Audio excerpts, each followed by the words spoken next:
ਗਾਣੇ ਤੋਂ ਬਾਅਦ ਸੁਣਨਾ ਪਸੰਦ ਕੀਤਾ ਵੀ ਹਾਂ ਚ ਟਾੜਾ ਕਰਕੇ ਕੋਈ ਚੀਜ਼ ਹੈ, ਕੋਈ ਕੇਸ ਹੁੰਦਾ ਟਾੜਾ ਦਾ ਜਿਹੜਾ ਸੰਜੇ ਦੱਤ ਤੇ ਪਿਆ ਸੀ।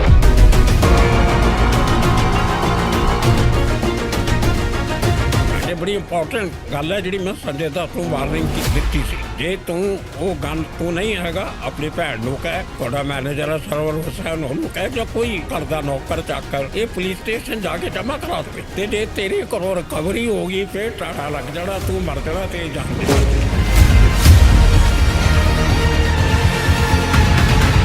2 ਦਿਨ ਹਥਿਆਰਾਂ ਨਾਲ ਭਰੀ ਮੈਨ ਸੁਨੀਲ ਦੱਤ ਦੇ ਬਗਲੇ 'ਚ ਖੜੀ ਰਹੀ। 2 ਦਿਨ ਮੈਂ ਕਹਿੰਦਾ ਇਹ ਸੰਜੇ ਦੱਤ ਨੇ ਦੇਸ਼ ਨਾਲ ਗਦਾਰੀ ਕੀਤੀ।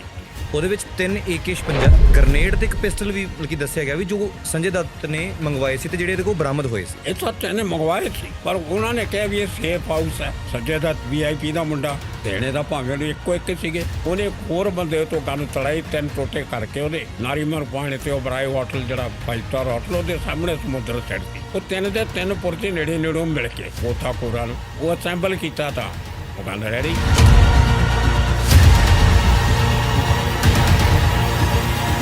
ਕਿ ਦੱਤ ਫੈਮਿਲੀ ਦਾ ਤੁਹਾਡੇ ਨਾਲ ਆਪਸ ਵਿੱਚ ਤਕਰਾਰਬਾਜੀ ਹੋਈ ਸੀ? ਜਿਹੜੀ ਪਹਿਲੀ ਮੇਰੀ ਖਬਰ ਛਪੀ ਉਸੇ ਦਿਨ ਸ਼ਾਮ ਨੂੰ ਰਾਮ ਜੇਠਮਲਾਨੀ ਦੇ ਦਫ਼ਤਰ ਤੋਂ ਮੈਨੂੰ 1 ਕਰੋੜ ਦਾ ਲੀਗਲ ਨੋਟਿਸ ਆਉਂਦਾ ਡੈਮੇਜਸ ਦਾ। ਦੂਜੇ ਦਿਨ 1.5 ਕਰੋੜ ਦਾ ਨੋਟਿਸ ਆ ਗਿਆ, ਕਹਿੰਦੇ ਉਸਕੋ ਫਾੜ ਕੇ ਰੱਦੀ ਕੀ ਟੋਕਰੀ ਮੇਂ ਫੈਂਕ ਦਿਓ। ਨੋਟਿਸ ਨੂੰ ਫਾੜ ਕੇ ਕਹਿੰਦੇ ਡਸਟਬਿਨ ਛੱਡ ਦਿਓ। ਇਹ ਕਾਂਗਰਸ ਸਰਕਾਰ ਪੁਲਿਸ ਕਮਿਸ਼ਨਰ ਤੇ ਦਬਾਅ ਪਾ ਰਹੀ ਸੀ ਕਿ ਸੰਜੇ ਦੱਤ ਦਾ ਨਾਂ ਕੇਸ ਚੋਂ ਕੱਢਿਆ ਜਾਵੇ। ਇੰਨਾ ਕੁ ਜ਼ਿਆਦਾ ਪੈਸਾ ਜਿਹੜਾ ਸੀ ਉਹ ਪਾਣੀ ਵਾਂਗ ਬਹਾਤਾ ਸੀਗਾ ਜੇਲ੍ਹ ਦੇ ਵਿੱਚ ਸੁਨੀਲ ਦੱਤ ਨੇ ਸੰਜੇ ਦੱਤ ਦੇ ਉੱਤੇ, ਵੀ ਜਿਸ ਕਰਕੇ ਉਹਨਾਂ ਦੀ ਜਿਹੜਾ ਬੰਗਲਾ ਸੀਗਾ ਉਹ ਵੀ ਵੇਚਣਾ ਪੈ ਗਿਆ ਸੀ। ਮੈਨੂੰ ਕਹਿੰਦਾ ਭਾਈ ਸਾਹਿਬ ਅਗਰ ਆਪਕੀ ਬਾਤ मान लेता तो शायद बच जाता। I am sorry. Crime branch ਦੇ लॉकअप में तो माफी मंगी है।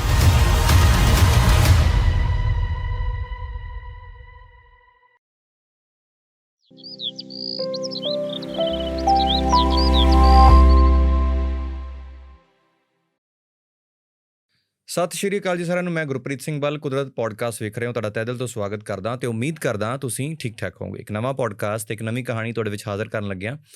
ਅੱਛਾ, ਅੱਜ ਦੀ ਕਹਾਣੀ ਜਿਵੇਂ ਸਾਡੀ ਆਡੀਅנס, ਸਾਡੇ ਸਰੋਤੇ ਡਿਮਾਂਡ ਕਰਦੇ ਨੇ ਉਸ ਤਰੀਕੇ ਦਾ ਇੱਕ ਟੌਪਿਕ, ਉਸ ਤਰੀਕੇ ਦਾ ਹੀ ਇੱਕ ਵਿਸ਼ਾ ਲੈ ਕੇ ਤੁਹਾਡੇ ਵਿੱਚ ਹਾਜ਼ਰ ਹੋਏ ਹਾਂ। ਅਸੀਂ ਜਦ ਸਾਡੇ ਗੈਸਟ ਦੇ ਨਾਲ ਤੁਹਾਨੂੰ ਦੁਬਾਰਾ ਰਿਪੀਟ ਕਰਕੇ ਮਿਲਾਉਂਦੇ ਹਾਂ ਨਾ, ਉਹਨਾਂ ਦਾ ਕਾਰਨ ਹੁੰਦਾ ਹੈ ਕਿਉਂਕਿ ਉਹਨਾਂ ਦੇ ਜਿਹੜੇ ਪਹਿਲੇ ਐਪੀਸੋਡਸ ਨੂੰ ਇੰਨਾ ਕੁ ਜ਼ਿਆਦਾ ਹੁੰਗਾਰਾ ਮਿਲਿਆ ਹੁੰਦਾ ਕਿ ਲੋਕਾਂ ਨੇ ਇੰਨੇ ਕਮੈਂਟ ਕੀਤੇ ਹੁੰਦੇ ਨੇ ਕਿ ਸਾਨੂੰ ਇਸ ਵਿਸ਼ੇ 'ਤੇ ਇਸ ਤਰੀਕੇ ਦੀ ਗੱਲਬਾਤ ਇਸ ਗੈਸਟ ਦੇ ਨਾਲ ਚਾਹੀਦੀ ਹੈ। ਸੋ ਸਾਡੀ ਕੋਸ਼ਿਸ਼ ਹੁੰਦੀ ਹੈ ਤੁਹਾਡੀ ਜਿਹੜੀ ਉਹ ਫਰਮਾਇਸ਼ ਹੈ, ਤੁਹਾਡੀ ਜਿਹੜੀ ਉਹ ਰਿਕੁਐਸਟ ਹੈ, ਅਸੀਂ ਸਮੇਂ-ਸਮੇਂ ਸਿਰ ਪੂਰੀ ਕਰਦੇ ਰਹੀਏ। ਅਤੇ ਅੱਜ ਦੀ ਰਿਕੁਐਸਟ ਜਿਹੜੀ ਸੀਗੀ ਉਹ ਇਹ ਸੀ, ਕਈ ਲੋਕਾਂ ਦੇ ਕਮੈਂਟ ਆਏ ਕਿ ਅਸੀਂ ਚਾਹੁੰਦੇ ਹਾਂ ਕਿ ਜੇ ਸੰਜੇ ਦੱਤ 'ਤੇ ਕੇਸ ਪਿਆ ਸੀ ਟਾਡਾ ਦਾ, ਹਾਲਾਂਕਿ ਤੇ ਗਾਣੇ ਬਣੇ, ਬਾਈ ਮੂਸੇਵਾਲੇ ਦਾ ਗਾਣਾ ਆਇਆ ਸੀ, ਪਰ ਉਸ ਤੋਂ ਪਹਿਲਾਂ ਦੀ ਜਿਹੜੀ ਚੀਜ਼ਾਂ ਨੇ ਉਹ ਇੱਕ ਐਂਟਰਟੇਨਮੈਂਟ ਪਰਪਸ ਤੋਂ ਵੱਖ ਹੋ ਕੇ ਜੇ ਦੇਖੀਏ ਤਾਂ ਟਾਡਾ ਦਾ ਕੇਸ ਕੀ ਹੁੰਦਾ। ਸਭ ਤੋਂ ਪਹਿਲੀ ਗੱਲ ਤਾਂ ਇਹ ਚੀਜ਼ ਜਾਣਨ ਵਾਲੀ ਹੈ, ਟਾਡਾ ਦਾ ਕੇਸ ਸੰਜੇ ਦੱਤ 'ਤੇ ਕਿਉਂ ਪਿਆ ਸੀ, ਆਰਮਜ਼ ਐਕਟ ਸੰਜੇ ਦੱਤ 'ਤੇ ਕਿਉਂ ਪਿਆ ਸੀ, ਕਦੋਂ ਪਿਆ ਸੀ, ਅਤੇ ਕੀ ਉਹ ਸਾਰਾ ਬਰਤਾਂਤ ਕਿਸ ਤਰੀਕੇ ਨਾਲ ਸਿਰਜਿਆ ਗਿਆ ਸੀ, ਕੀ ਕੇਸ ਸੀ, ਕਿਹਨੇ ਉਹਦੀ ਸਟੱਡੀ ਕੀਤੀ, ਕਿਹਨੇ ਉਹ ਕੇਸ ਫਾਈਲ ਕੀਤਾ ਅਤੇ ਕਿੰਨੇ ਸਾਲ ਦੀ ਸਜ਼ਾ ਹੋਈ ਸੀ ਕੁੱਲ ਸੰਜੇ ਦੱਤ ਨੂੰ। ਇਸ ਸਾਰੇ ਵਿਸ਼ੇ 'ਤੇ ਗੱਲਬਾਤ ਕਰਨ ਵਾਸਤੇ ਇੱਕ ਵਾਰ ਫਿਰ ਤੋਂ ਮੇਰੇ ਨਾਲ ਉਸ ਕੇਸ ਦੇ, ਸੰਜੇ ਦੱਤ ਵਾਲੇ ਕੇਸ ਦੇ ਮੁਖੀ ਮਾਹਰ ਬਲਜੀਤ ਪਰਮਾਰ ਭਾਜੀ ਮੇਰੇ ਨਾਲ ਹੋਣਗੇ। ਭਾਈ ਦਾ ਸਵਾਗਤ ਕਰਦੇ। ਭਾਈ ਸਤਿ ਸ਼੍ਰੀ ਅਕਾਲ ਜੀ। ਸਤਿ ਸ਼੍ਰੀ ਅਕਾਲ ਜੀ। ਤੁਹਾਡਾ ਸਾਰਿਆਂ ਦਾ, ਸਰੋਤਿਆਂ ਦਾ ਬਹੁਤ ਬਹੁਤ ਮਾਣ ਸਤਿਕਾਰ। ਚੰਗਾ ਲੱਗਦਾ ਤੁਹਾਡੇ ਨਾਲ ਗੱਲ ਕਰਕੇ। ਸ਼ੁਕਰੀਆ ਜੀ। ਅੱਛਾ, ਸਿਹਤ ਕਿਵੇਂ, ਤਗੜੇ ਹੋ ਹੁਣ? ਹਾਂਜੀ ਠੀਕ ਹੈ ਬੜੀ। ਚਲੋ ਅੱਛਾ, ਆਪਾਂ ਸ਼ੁਰੂਆਤ ਕਰਦੇ ਹਾਂ ਭਾਜੀ। ਸਭ ਤੋਂ ਪਹਿਲਾਂ ਸਵਾਲ ਮੇਰਾ ਇਹ ਹੋਏਗਾ ਕਿ ਕਈ ਲੋਕਾਂ ਨੇ ਨਾ ਜਿਵੇਂ ਗਾਣੇ ਸੁਣ ਲਏ ਵੀ ਟਾਡਾ 'ਤੇ ਕੇਸ ਪਿਆ ਸੀ, ਜਿਵੇਂ ਸੰਜੇ ਦੱਤ 'ਤੇ ਕੇਸ ਪੈ ਗਿਆ ਸੀ ਟਾਡਾ ਦਾ, ਉਹ 'ਤੇ ਗਾਣਾ ਬਣਾਇਆ ਸੀ ਮੂਸੇਵਾਲੇ ਨੇ। ਕਈਆਂ ਨੇ ਉਸ ਗਾਣੇ ਤੋਂ ਬਾਅਦ ਸੁਣਨਾ ਪਸੰਦ ਕੀਤਾ ਵੀ ਹਾਂ ਚ ਟਾਡਾ ਕਰਕੇ ਕੋਈ ਚੀਜ਼ ਹੈ, ਕੋਈ ਕੇਸ ਹੁੰਦਾ ਟਾਡਾ ਦਾ ਜਿਹੜਾ ਸੰਜੇ ਦੱਤ 'ਤੇ ਪਿਆ ਸੀ। ਹਾਲਾਂਕਿ ਇਸ ਤੋਂ ਪਹਿਲਾਂ ਵੀ ਬਹੁਤ ਹਾਈਲਾਈਟ ਹੋਇਆ ਸੀ, ਇਹ ਕੇਸ ਬਹੁਤ ਵੱਡਾ ਸੀ। ਟਾਡਾ ਹੁੰਦਾ ਕੀ ਹੈ, ਸਭ ਤੋਂ ਪਹਿਲਾਂ ਇਹੀ ਦੱਸ ਦਿਓ। ਦੇਖੋ, ਇਹ ਇੱਕ ਜਿਹੜੀਆਂ ਦੇਸ਼ ਵਿਰੋਧੀ ਗਤੀਵਿਧੀਆਂ ਹੁੰਦੀਆਂ, ਇੰਟਰਨਲ ਸਿਕਿਉਰਿਟੀ, ਐਕਸਟਰਨਲੀ ਅੰਦਰ ਦੇਸ਼ ਦੇ ਜੀ, ਉਹਨਾਂ ਨੂੰ ਰੈਗੂਲੇਟ ਕਰਨ ਲਈ ਅਤੇ ਉਹਨਾਂ ਦੀ ਉਲੰਘਣਾ ਕਰਨ ਵਾਲਿਆਂ ਦੇ ਖਿਲਾਫ ਕਾਨੂੰਨੀ ਕਾਰਵਾਈ ਕਰਨ ਲਈ ਇਹੋ ਜਿਹੇ ਐਕਟ ਸਮੇਂ ਸਿਰ ਬਣਦੇ ਰਹੇ ਹੈ। ਸਭ ਤੋਂ ਪੁਰਾਣਾ ਤੁਹਾਨੂੰ ਮਸ਼ਹੂਰ ਯਾਦ ਹੋਣਾ ਜਿਹੜਾ ਅੰਮ੍ਰਿਤਪਾਲ 'ਤੇ ਲੱਗਿਆ, ਨੈਸ਼ਨਲ ਡਿਫੈਂਸ ਐਕਟ, NDA। ਇਸ ਤੋਂ ਬਾਅਦ ਇੱਕ ਕਾਜ ਬੜਾ ਮਸ਼ਹੂਰ ਹੋਇਆ ਸੀ ਐਮਰਜੈਂਸੀ ਵੇਲੇ, ਮੀਸਾ, MIS, ਜਿਹਦੇ 'ਤੇ ਲਾਲੂ ਯਾਦਵ ਨੇ ਆਪਣੀ ਕੁੜੀ ਦਾ ਨਾਮ ਹੀ ਮੀਸਾ ਰੱਖਿਆ। ਉਹ ਜਦੋਂ ਇਹ ਮੀਸਾ 'ਚ ਬੰਦ ਹੋਇਆ ਸੀ ਉਦੋਂ ਪੈਦਾ ਹੋਈ ਸੀ ਮੀਸਾ ਯਾਦਵ। ਉਹ ਸੀਗਾ maintenance of internal security act ਜੀ ਉਹਦਾ ਸ਼ਾਰਟ ਫਾਰਮ ਸੀਗਾ ਮੀਸਾ। ਮੀਸਾ ਉਹ ਫਿਰ ਜਦੋਂ ਕੰਟੈਂਪਰੇਜੈਂਸੀ 'ਚੋਂ ਆ ਲੀਡਰ ਫੜੇ ਗਏ, ਜਦੋਂ ਛੁੱਟ ਕੇ ਆਏ ਬਾਹਰ, ਇਹਨਾਂ ਨੇ ਕਿਹਾ ਵੀ ਇਹ ਰੈਗਰੈਸਿਵ ਐਕਟ ਹੈ, ਇਹ ਬੜਾ ਦੇਸ਼ ਦੀ ਮਤਲਬ ਆਦਮੀ ਦੀ ਆਜ਼ਾਦੀ ਨੂੰ ਕਲਟੇਲ ਕਰਦਾ, ਉਹਨੂੰ ਖਤਰੇ 'ਚ ਪਾਉਂਦਾ, ਇਹਨੂੰ ਬੰਦ ਕੀਤਾ ਜਾਵੇ। ਸੋ ਜਨਤਾ ਦਲ ਨੇ ਉਦੋਂ ਸਰਕਾਰ ਬਣੀ, ਉਹਨਾਂ ਨੇ ਮੀਸਾ ਖਤਮ ਕਰਤਾ। ਉਹਦੇ ਨਾਲ ਇੱਕ ਵੈਕੂਮ ਕ੍ਰੀਏਟ ਹੋ ਗਿਆ, ਜਿਹੜੀਆਂ ਲਾਅ ਇਨਫੋਰਸਮੈਂਟ ਏਜੰਸੀਜ਼ ਹੈ, ਜਿਵੇਂ ਪੁਲਿਸ ਖਾਸ ਤੌਰ 'ਤੇ, ਜੀ ਇਹ ਹੁਣ ਡੇਂਜਰਸ ਕ੍ਰਿਮੀਨਲ ਨਾਲ ਕਿਵੇਂ ਡੀਲ ਕਰਨ। ਉਦੋਂ ਬੰਬਈ 'ਚ ਇੱਕ joint commissioner of additional commissioner of crime ਹੁੰਦੇ ਸੀ, ਉਦੋਂ ਜੁਆਇੰਟ ਕਮਿਸ਼ਨਰ ਦੀ ਪੋਸਟ ਨਹੀਂ ਸੀ, ਉਹ ਸੀਗੇ ਅਰਵਿੰਦ ਇਨਾਮਦਾਰ। ਉਹਨਾਂ ਨੇ ਇਹ ਸੋਚਿਆ ਕਿ ਇੱਕ ਸਖਤ ਐਕਟ ਦੀ ਜ਼ਰੂਰਤ ਹੈ। ਇਹ ਮਹਾਰਾਸ਼ਟਰ ਤੋਂ ਸ਼ੁਰੂ ਹੋਇਆ ਸੀ ਐਕਟ। ਉਹਨਾਂ ਨੇ ਇੱਕ ਟੀਮ ਬਣਾਈ ਜਿਹਦੇ 'ਚ ਸੀਨੀਅਰ ਐਡਵੋਕੇਟ ਸ਼ਾਮ ਰਾਓ ਸਾਮੰਤ SAMNT, ਉਹ ਬਹੁਤ ਸੀਨੀਅਰ ਕ੍ਰਿਮੀਨਲ ਲਾਇਰ ਸੀਗੇ। ਇਹ ਸਾਮੰਤ ਸਾਹਿਬ ਉਹਨੇ ਜਿਹੜੇ ਜਿੰਦਾ ਸੁੱਖੇ ਦੇ ਕੇਸ 'ਚ ਜਦੋਂ ਪੂਨੇ ਦੀ ਜੇਲ੍ਹ ਦੇ ਅੰਦਰ ਅਦਾਲਤ ਲੱਗੀ ਸੀ ਟਾਟਾ ਦੀ, ਉਹਦੇ 'ਚ CBI ਦੇ ਵਕੀਲ ਸੀਗੇ, ਸਰਕਾਰੀ ਵਕੀਲ। ਜੀ ਜਿੰਦੇ ਸੁੱਖੇ ਨੂੰ ਸਜ਼ਾ ਦਿਵਾਉਣ 'ਚ ਵੀ ਇਹਨਾਂ ਦਾ ਬਹੁਤ ਵੱਡਾ ਹੱਥ ਸੀਗਾ। ਖੈਰ, ਤਾਂ ਸਾਵੰਤ ਸਾਹਿਬ ਅਤੇ ਹੋਰ 2-3 ਵਕੀਲਾਂ ਦੀ ਇੱਕ ਕਮੇਟੀ ਬਣਾਈ ਗਈ, ਜਿਹਦੇ 'ਚ ਮਹਾਰਾਸ਼ਟਰ ਗੌਰਮੈਂਟ ਦਾ ਲਾਅ ਡਿਪਾਰਟਮੈਂਟ ਸ਼ਾਮਿਲ ਹੋਇਆ। ਉਹਦੇ 'ਚ ਇੱਕ ਫਿਰ ਡਰਾਫਟ ਬਣਿਆ, ਔਰ ਇਹ ਮੇਰੇ ਲਈ ਬਹੁਤ ਮਾਣ ਦੀ ਗੱਲ ਹੈ। ਇਹ ਐਕਟ ਬਣਨ ਤੋਂ ਪਹਿਲਾਂ ਇਨਾਮਦਾਰ ਸਾਹਿਬ ਨੇ ਮੈਨੂੰ ਉਹਦਾ ਇੱਕ ਡਰਾਫਟ ਦਿੱਤਾ ਸੀ, ਮੇਰੇ ਕੋਲ ਬੰਬੇ ਅੱਜ ਵੀ ਪਿਆ ਉਹ, ਕਿ ਤੁਸੀਂ ਇਹਨੂੰ ਪੜ੍ਹੋ ਐਜ਼ ਅ ਜਰਨਲਿਸਟ, ਤੁਹਾਨੂੰ ਕਿਤੇ 'ਚ ਕੋਈ ਲੱਗੇ ਕਿ ਇਹ ਵਧੀਕੀ ਹੈ ਜਾਂ ਘੱਟ ਹੈ ਤਾਂ ਸਾਨੂੰ ਦੱਸੋ। ਸੋ ਇਹ ਨਹੀਂ ਮੈਂ ਇਕੱਲਾ ਨਹੀਂ ਸੀ, ਉਹ 'ਚ ਹੋਰ ਵੀ 10-11 ਬੰਦਿਆਂ ਨੂੰ ਭੇਜਿਆ ਜੀ। ਇੱਕ ਰਿਟਾਇਰਡ DG ਸੀ ਮਿਸਟਰ VK ਸਰਾਫ, ਉਹਨਾਂ ਨੂੰ ਵੀ ਭੇਜਿਆ ਸੀ। ਮਤਲਬ ਚੰਗੀ ਸੋਚ ਵਿਚਾਰ ਕਰਕੇ ਉਹ ਬਣਿਆ। ਉਹਦਾ ਨਾਂ ਰੱਖਿਆ ਗਿਆ ਸੀਗਾ ਟੈਰੋਰਿਸਟ ਐਂਡ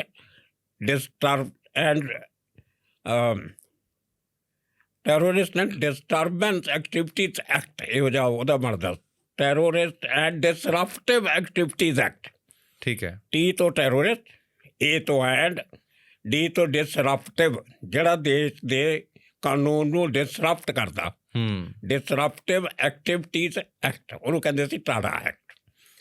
ਉਹ ਫਿਰ ਟਾਡਾ 'ਤੇ ਵੀ ਬੜੀਆਂ ਕੰਟਰੋਵਰਸੀ ਹੋਈਆਂ, ਉਹ ਬੰਦ ਕਰਕੇ ਫਿਰ ਬਾਅਦ 'ਚ ਹੁਣ ਬਣ ਗਿਆ ਮਕੋਕਾ।